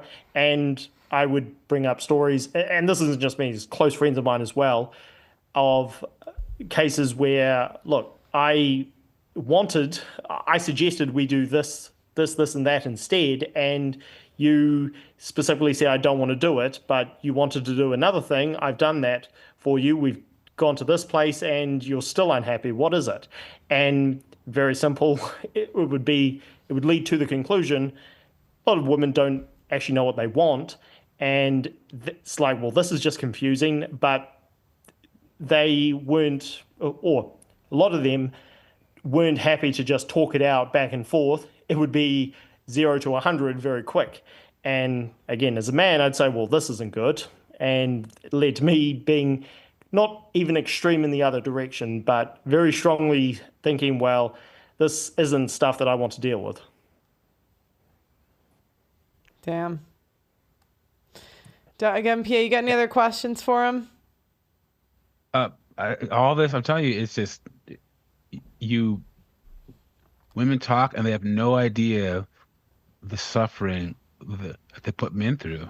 It's like you really have to do the cost benefit analysis, because all it is what are you willing to deal with to be around certain kinds of women. And it just sounds like you have a really good idea as to what you will and will not put up with when it comes to talking to women. So good job, Fight Sport Talk. Good job. Oh, thank you, man. Yeah. And just while I'm on the edges very quickly, one of the worst stories I've ever heard is one that came out 30 years later after the child had grown similar age to what I am. Turns out the wife knew all along, if I just get this guy to get me pregnant, then I'm going to be financially secure, and led to very was not a good mother at all, but. It was all planned years in advance. And if I had been able to call in yesterday, I would have brought this up. The story that Myron Gaines gave about how his mum actually taught him a lot of this. It was a woman who gave me a lot of advice on, women working, women, VOTE. Sorry, Pearl, for bringing that up last time I was on the show. And it led to me when I was, again, getting into the workforce, I thought, well, okay, a woman taught me this. A lot of women will know this. And it's not the case. It's very few. But appreciate you guys having me on and love to call in again. All the best. Sure. Thanks for calling in. I was talking to you. Hey, we're gonna let in. Steve M said, do women who enjoy cooking and cleaning and helping on the homestead exist anymore? Obviously not, Steve. Let's try smarter question. I'm just kidding. I'm just kidding, Steve. Okay. Karan? Karen. Karan? Karan? Yeah. Unmute. You're on mute. Karan? Hey, Doug. Can you hear me? Yeah. All right. Hey, Pearl. How are you? I'm good. How are you? Good. Thank you for asking. So I'm Indian, and I immigrated to the United States back in 2019. So I'm fairly new to the red pill space. We don't have anything like you guys do have in the US. There's not really much of freedom of speech in India. So it's just like, small corners where conversations like this happens, usually, private spaces. So what's your poker face story? What's the craziest thing a woman said and you had to keep it? Yeah, on a date, in a relationship, and you had to keep a straight face. It wasn't a date or relationship, but it was back in, I think, 2017 when I joined my first corporate job in India. And there was this girl, my age. She was really promiscuous. And she used to tell me stories about, guys that she was sleeping with, and like in graphic details. And I was a virgin at that time. So it was really rough for me to hear all those stories and, try to keep up the face. And eventually, what happened was I told her that, I don't want to listen to all this. And I got to know this from one of my peers, that she wanted to have sex with me too. And I was like, hell no. Like, if you are sleeping with so many men and you just described everything in front of me, like what you did, like it's not going to work out. Right. So it was like really rough. So I feel like how many? Wait, can I ask one question first? How many men did she describe having sex with, and like in what time period? At least 5. While I was working there, I think I worked there for about a year and a half. About 5, like in office, and a couple of them were like her friends, common friends. Wow. I mean, it was really rough. Like, when a woman is telling you sexual stories at work, it's either one of two things. She sees you as a friend, or she wants to sleep with you, and there's no in between, and there's no real way to tell what the circumstance is. Understand what I'm saying? Unless someone else tells you, or she blatantly comes out and tells you. But before that happens, you're just like, why are you telling me all this? Like, what is going on? Exactly. And in one of the conversations, she admitted that she wanted to sleep with me. And I mean, at that point, I couldn't react because I was a virgin, right? What am I supposed to do? Like, how am I supposed to react? Because I have never been, like, sexually active with anyone. So I couldn't react to it. That's so uncomfortable. Yeah. Well, Did you ever say anything to anybody oh yeah, did at you tell? work? Did you Like, tell? Yeah. did you go to like your supervisor about it or anything? No, Or did you no, tell I her to just stop and she actually stopped? Or did no, you? no. She actually stopped. She stopped because I mean, she was friends with me, and I stopped being friends with her, and like she knew that this guy is not gonna be friends with me anymore, so it's okay. So I just kept quiet. Did the rumors kind of go through the office? Like, were you the only one she was telling at work, or was she doing it with a lot of people? I think she was sleeping around with other two that I know of, but I mean, I think everyone knew in the office, but no one dared to speak. I don't know why. Mm. I mean, it's so I'm working in corporate United States now, and I know things here are on a much different level. And there have been folks telling me that like in their previous job, they tried to get off this girl, and they slept with this person and that person, and that's where I knew that this thing is very common in corporate. Like people do that, and even married folks. It's not just the single guys or girls. Yeah. Well, we got to get to the next caller, but thanks for telling your story. Karan? Thank you very much. I don't know if I said it right, but Karan, thank you. Thank you. Okay, we have two more people, so I'm gonna let in Yeah, let's. Dan. Dan, are you there? What's going on, Dan? What's your poker face story? I know you got a good one. You're on mute. Unmute. There you are. Hey, what's up, guys? Dan? Yeah. Dan, are you there? What's going on, make sure you mute the YouTube video in the background. Good one. Can you guys hear me? You're on mute. Unmute. There you are. Yeah, can you guys hear me? Hey, what's up, guys? I can hear you, but you're echoing.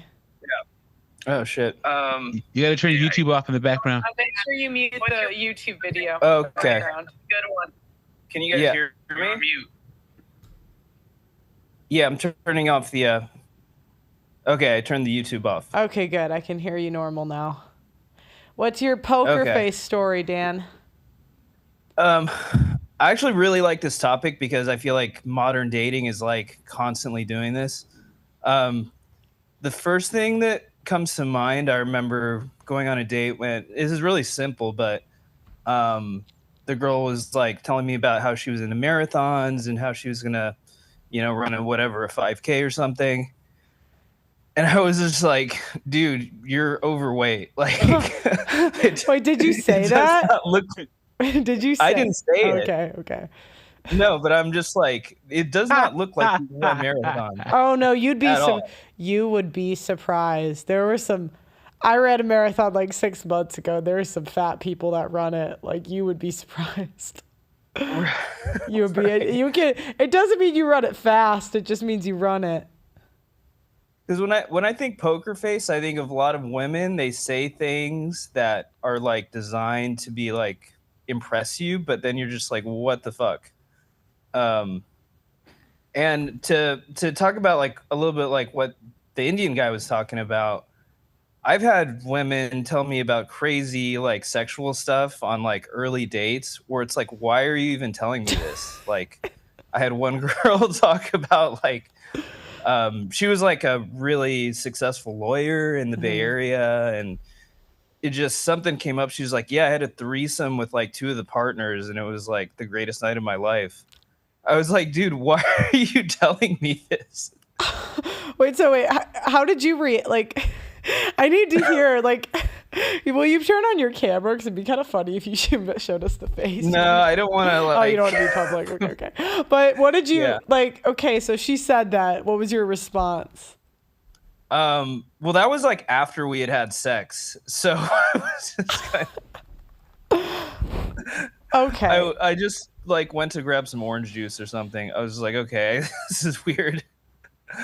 But I've had other girls. I had one girl tell me like that like we had really great sex. That was amazing. That was like I had sex yesterday, and it was totally not the same. And I was like, dude, why are you telling me that you just banged another guy like yesterday? They really know how to make you feel special, don't they? Yeah, and I have a few written down, but there's one more that's kind of funny. Like a lot of this stuff, it's weird now that I'm actually talking it through. It's like post-coital. I don't know what we were out to brunch. I was out to brunch the next day after staying over at this girl's house, and she had this like Trump derangement thing where she saw like some Navy veteran in a red hat and she got triggered. She's like, oh my God, I thought he was wearing like a MAGA hat or something. It's like, fuck, I hate men. I was like, dude, why are you telling me this? You know, it's just like at that time, especially like when the whole Trump thing was going on, a lot of women had this like weird fixation with it where it was like it would come up all the time without like you bringing it up, you know? Mm-hmm. And I just thought that was funny. Like she got clearly like emotionally distraught over somebody just wearing like a red baseball cap. And I had to sit there and be like, yeah, that's, yeah. You know, it's like you just. Did you get laid after? No, I got laid the night before. We were at a brunch. Oh, okay. The next day. Well, I just meant, did it continue? Did you keep hooking up with her? John Barry, YouTube chat, put you took her out to brunch, and right when he put that, he said, "Oh no, I got laid the night before. I took her out to brunch afterward." The only good reason to take a woman out to brunch, I guess, is when you smashed her the night before. Yeah, you know, maybe I was simping. We went out to brunch, and she wanted to watch Wonder Woman, so you know, maybe I'm part of the problem. But actually, yeah, there's one more that you might find funny, Doug. It's like a non-dating, but it relates to black women. Mm-hmm. I had a supervisor once, and actually, this is probably the craziest thing I've ever heard a woman say. She was like talking about how she lived with their daughter, single mother, and they like really like ice cream and ice cream sandwiches. And she's like, oh, my daughter likes the outside part and I like ice cream. So we get ice cream sandwiches and I just scrape out the ice cream for myself and I give like the sandwich part to my daughter. I was like, what the fuck is that? I've never heard that before. That's crazy. That's crazy. Yeah, yuck. I used to work in like I shouldn't say which city, but like a predominantly black city, and Atlanta with a lot of black. No, worse. Baltimore, Detroit, worse. Other than Oakland. Wait, Oakland. That was my next guess, Memphis. Yeah. And I thought this lady had something against me, you know, like she would always like give me bad performance reviews and stuff. And I thought like it was like a whole reverse racism thing. But then I found out she was like sabotaging her own half brother in the workplace. And I was like, oh, okay. Like this whole trope is true. Like black women sabotaging like black men. I don't know. I'm not trying to speak on it, but I just thought that was the craziest shit, man. I'm like, oh my God. Yeah, I'm telling you, in my experience, in an academic and professional setting, my worst enemy is always another black person. Always. I could see that, man. I could see that. It's like women. Women always talk about the patriarchy and men, but 80% of workplace bullying is women bullying other women, and most women will tell you the worst person that's done the worst to them has been another woman. Yeah, that was that lady was the worst person that I've ever worked with. Like just very like mean-spirited, nasty. And I'd go out to lunch with her brother and you could tell he was just like defeated.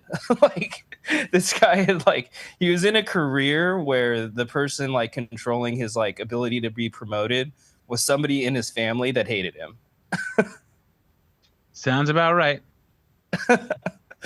So, but I mean, the last thing I guess I just wanted to say and maybe get your guys' general thoughts is like a lot of these women that like overly disclose their sexual past, and it's like a turnoff, like on early dates or whatever.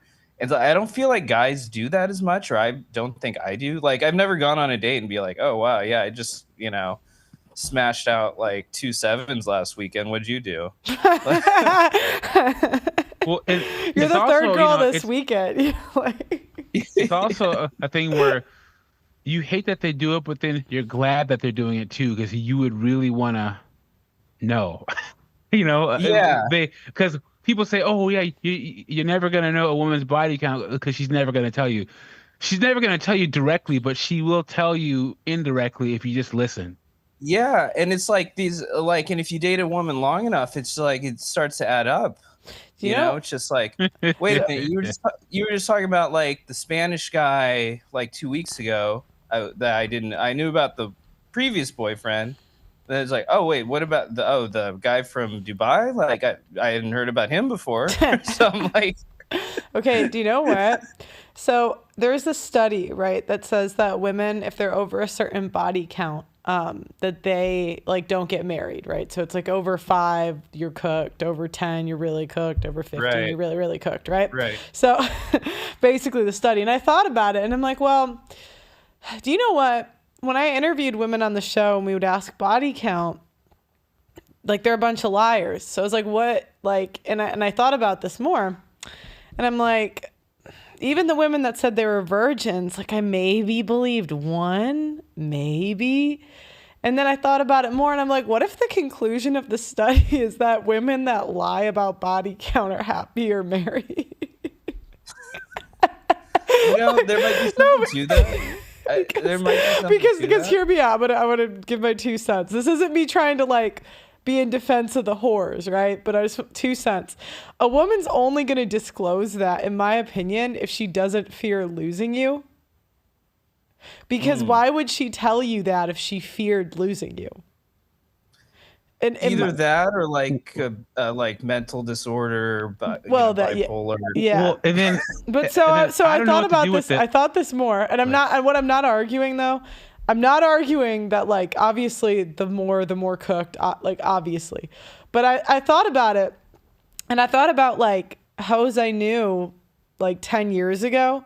And I'm like, some are more married than the prudes, if I'm being honest. Like if I did like 10 hoes, 10 prudes, I'd say more of the hoes are married with kids. And I'm like, it might just be that like the women that are like lying on these surveys, they know to lie to their husband and it leads to a happier marriage because at least she knows her place. I'm not saying this is just a working theory. I'm not saying I'm right. It's just a working theory I have. And Doug, you say like, well, how can you tell? You'll never know. It's like, dude, if it's like, parking a Volkswagen and an airplane hangar, then that, you've got some sense of I don't okay. If you know what I mean. Yeah. I think it's how intelligent is the hoe. Me and Doug were talking about this the other day. It's like, is she a smart hoe or a dumb hoe? Dumb hoes get herpes. Smart hoes. Smart hoes are Jeff Bezos' wife. You see what I mean? Yeah. And here's the thing. And some of the dumb hoes a lot are the ones with the like advanced degrees. It's like inverse. There's a certain level of comfortability that a woman has to feel. Well, I don't know. Well, if a woman's not a complete and total 304, she has to quote unquote feel comfortable around you to share certain things. Right. And I don't know what to, when a woman says, oh, I just felt so comfortable around you, I'm able to share, my deepest, darkest thoughts and stuff. It's just like, is that a good thing or a bad thing? How am I supposed to take that? Well, it's got to be a bad thing. At first, you take it as a compliment. Like, to me, at first, I take it as a compliment. And then when they start telling you those things, you immediately regret it. Yeah. Well, it has to be a bad thing because, like, I just can't imagine, like, if a woman, like, okay, because I know a woman, right? And I wouldn't even say she was, like, on the scale of hoe, I'd put her on a 1 to 10. Give her like a 4. I'd say she's like a little below average, but like not a prude by any means. But I'm being honest. She's married now, and she told her husband every little thing. Like she felt like she was doing it in the name of being honest. And I just thought, does he want that honesty? Like, does he want that? He married her anyway, so I guess maybe it wasn't too bad. But I'm like, do you really want to know every single dude that dug your girl out before she met you? I kind of, and that relationship is sort of like she kind of runs it, right? And that's just what I've noticed. When women can like tell the guy every little thing, do you know what I mean? It's kind of like complaining to your boss about all your previous like bosses. You know, well, you'd only do Doug, that with a job you don't care about losing. Like the thing that Doug said about like the T chart or whatever, it just like becomes like, okay, that like this stuff may be in your past or whatever, but it's kind of like not my problem. And I like don't want to hear about it, you know. It's so I don't know, like I'll jump off, but I just want to get maybe your guys' thoughts on like it. I don't know. Obviously, there's no solution to a lot of this stuff, but like, where did this come from? And like, is there a way, or like, are women ever going to realize that sharing all this stuff is like a turnoff to men? No, do you know what? This, like, asking women to give up our power to be whores is like asking you guys to give up your biceps. Like, if you work really hard to get like biceps. I'm not even asking that. I'm asking just don't tell us about it. Like, you know. No, but it's like a victory lap, right? Because they're basically saying like, I can get a man and have like now officially corn on the internet.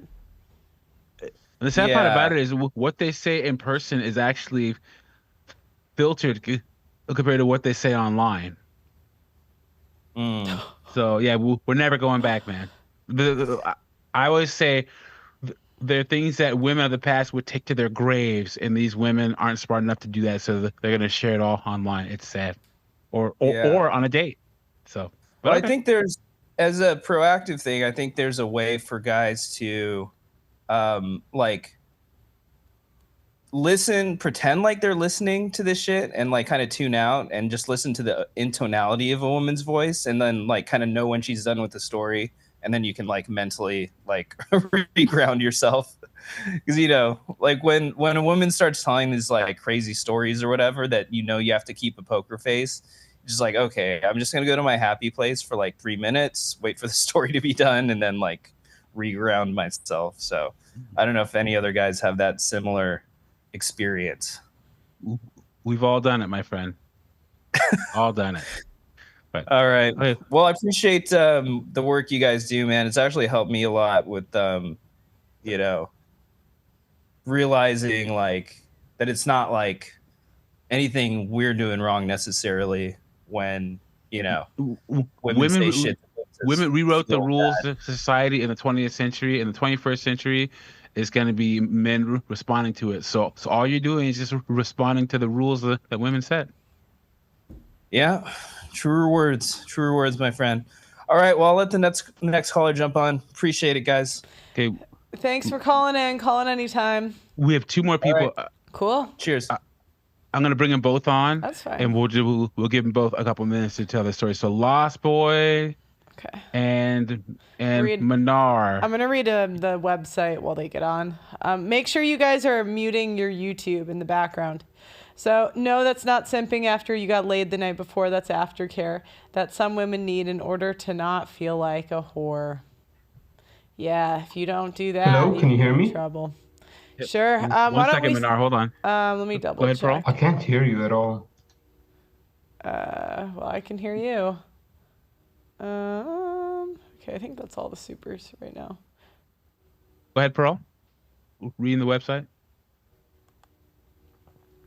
Yeah, I'm done. So why don't we do Manar first? So actually, Lost Boy was waiting first. Oh, that's fine. We can have him go first. Lost Boy off mute. Okay. Okay. Well, I guess we'll let him. I think he's unmuting. Oh, is he? Yeah, there he goes. Lost Boy, are you there? Can you hear? Yep. All right. Okay, sure. So my poker face story was I was dating a girl just very short time, like less than a week. We hooked up a few times, but she wasn't someone that I saw as a permanent girlfriend. So I was desperate to figure out, am I going to get out of this? And I didn't want to hurt her feelings and all that stuff. So we were in the car just talking real serious, and I had to figure out how to break up. And then all of a sudden she says, you know, Andrew, there's a guy named Andrew that we knew, a mutual friend. And she says, Andrew is telling me not to date you. Like he said that you're not a guy and blah, blah, blah, and all this stuff. And I was like, really? And I thought, oh man, this is my opportunity. So I said, you know what? I go, he must be in love with you because, you know, if he's telling you don't date Mike, then we should honor that and we should break up because. And she was like, what, really? And I was like, yeah, because he's our friend. I said, we can't do that to him. Can't do that to Andrew. Are you still there? No, I'm laughing. Keep going.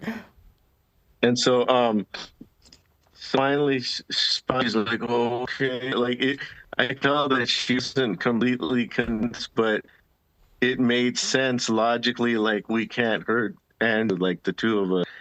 And so we broke it off.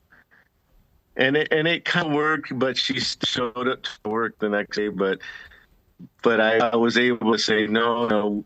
I had to remind her, like, no, this is we can't stand like this so messed up. Like, we can do that. It's like, oh, okay.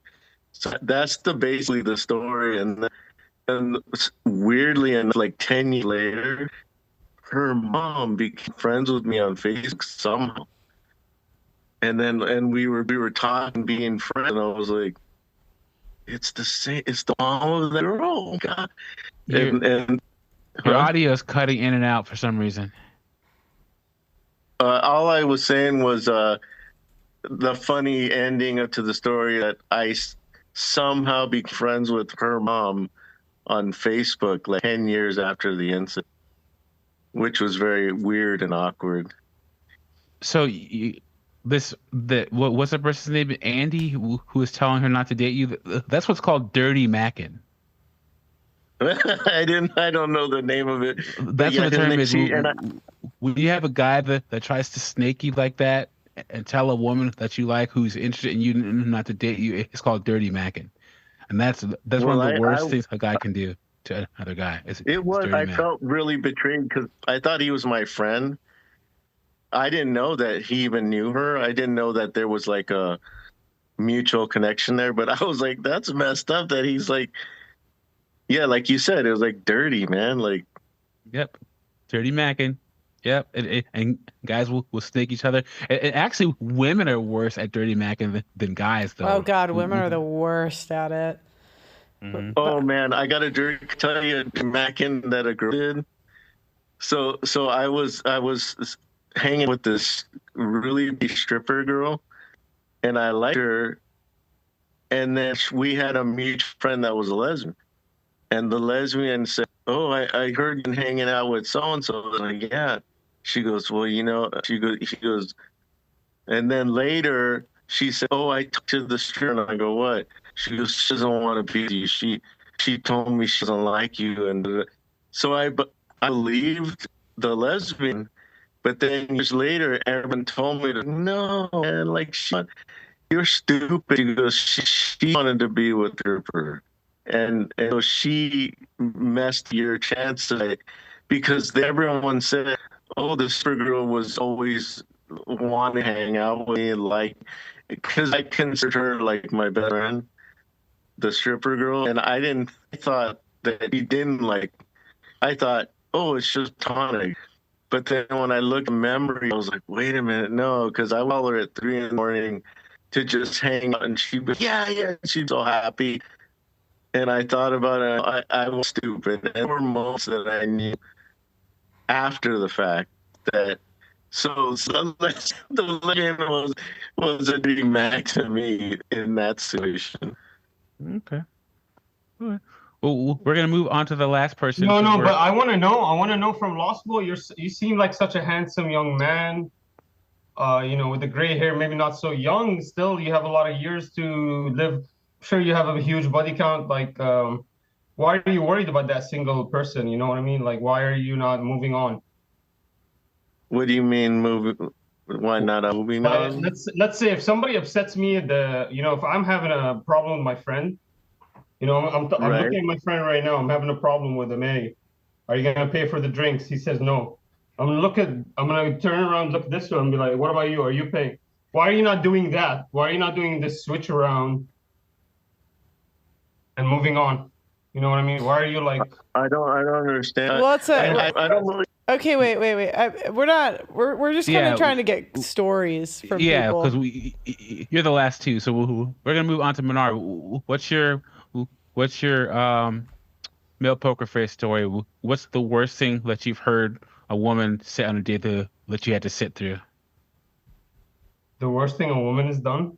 Or said or done on a first date or so in a relationship? There's a lot of things, and I can tell you guys about a lot of things. For example, I can tell you guys about how when my dad, quote unquote, beat my mom, and all it was my mom literally yelling in his face, shouting really loudly. And if I'm getting beaten, I wouldn't be yelling in somebody's face, shouting. So I'm saying that, and then when you're a young kid and then your mom is yelling and your dad's yelling, and then later on you go to her friends and she takes you to her friend's house, and then the friends are like, are you not ashamed of yourself?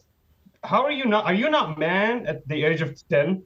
And they tell you, are you not a man to defend your mom while she's getting beaten by her dad? And really, you don't even remember anybody getting beaten up. It's just your dad kind of like raising his hands to kind of like push the affliction backwards.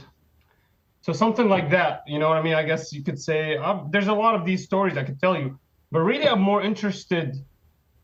I know you don't want to give prescriptions on anything, Pearl, but I want to know why. Why? Because you know so much.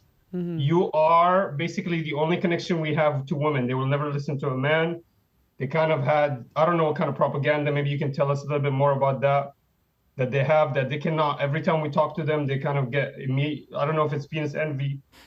They kind of get upset. They shut us down and they like shut down completely. There's like a defensive mechanism immediately activated. Doesn't activate so hardly with women, except when they hear a certain tone. So here's my question. If you are the only hope we have, and you're telling us we can't rely on you, who can we rely on in America, for example?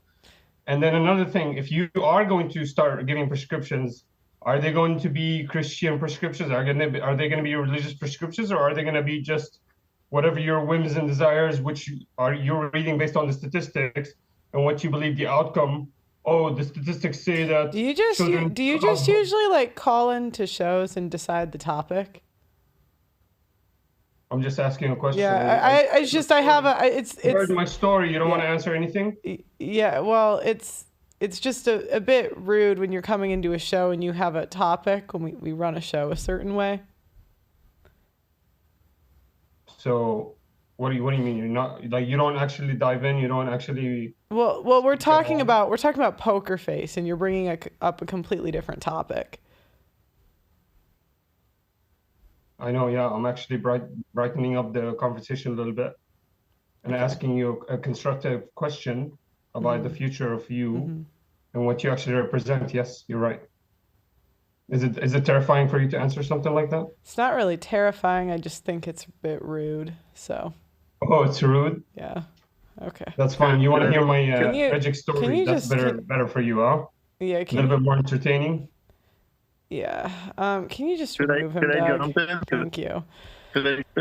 Yeah. Yeah, he's gone. Yeah, it's not. It's been 2 hours. Last boy, hold on. No, it's not even that. It's just I can't stand it when people come on and I have a topic, and we write this, like, you write this whole show around the topic, and then people just decide what they want to talk about. And then questions like that, guys, Pearl Davis has been doing this for 4 years. She's been a prominent figure for that long. If you don't know her platform, what she stands for, I don't know what else to tell you. Like, there is no good answer to that question. I mean, the YouTube is a big space. Pearl's not a one-stop shop. I mean, come on now. I don't like wait. Of course, I can't save you. It's your life. Like, what does he mean? I'm your only hope. And one thing, Pearl doesn't tell men what to do. Not once. That's not her lane. Yeah, I mean, So I just think it's rude. Like, if Doug wants to date single mothers, fat ones. I mean, Doug, I'm not saying you do, but like. That's what I'm saying. Hold up now. No, but I'm just saying, like, if guys want to do something, like, it's your life, man. You know. So, anyways, but I think that's pretty much all we have for today. It's our last caller, right? Yeah. You got any other thoughts on the topic, Doug? MPA? Final thoughts, guys. Have a list of things that you won't tolerate hearing from women, but then a lot of times, if you don't listen to them, you could talk yourself out of getting laid. So have that poker face, guys. A lot of times, all you have to do is just hold on to that poker face for 35, 40, 45 minutes, and then you're home free. And also, like I said in the last couple of streams, just keep her talking about her, guys. Women love to talk about themselves. Cool. Well, thanks, Doug MPA. It's a pleasure, as always. I'm trying to think. Okay, schedule. I do apologize, guys. We had to make some changes. So tomorrow we have someone coming in. I don't want to tell you guys who, because I think it's going to be a cool interview. But we're not doing a show because we are going to film that. Next week, I filmed extra reactions. I'm going to post this interview and one other one I did. And so we're going to have a bunch of extra content. If I have time, I will do a show, but I'm not positive I will. So let's plan for no shows next week. And if I end up being able to do one, we'll be excited. Yeah, that's all I got. If you want to support me, go to theaudacitynetwork.com. That's theaudacitynetwork.com. The link's in the description. It is the second link. This person that's coming is going to do a course on how to catch your partner cheating. So if you want to make sure your girl is loyal before you put a kid in her, before you put a ring on her, and you want to know how can you test and just verify, right? Trust, but verify that she is being honest with you. Sign up now because the price is going to go up fairly soon and you guys want to get it first. Doug MPA, any final thoughts? Nope. All right. Nope.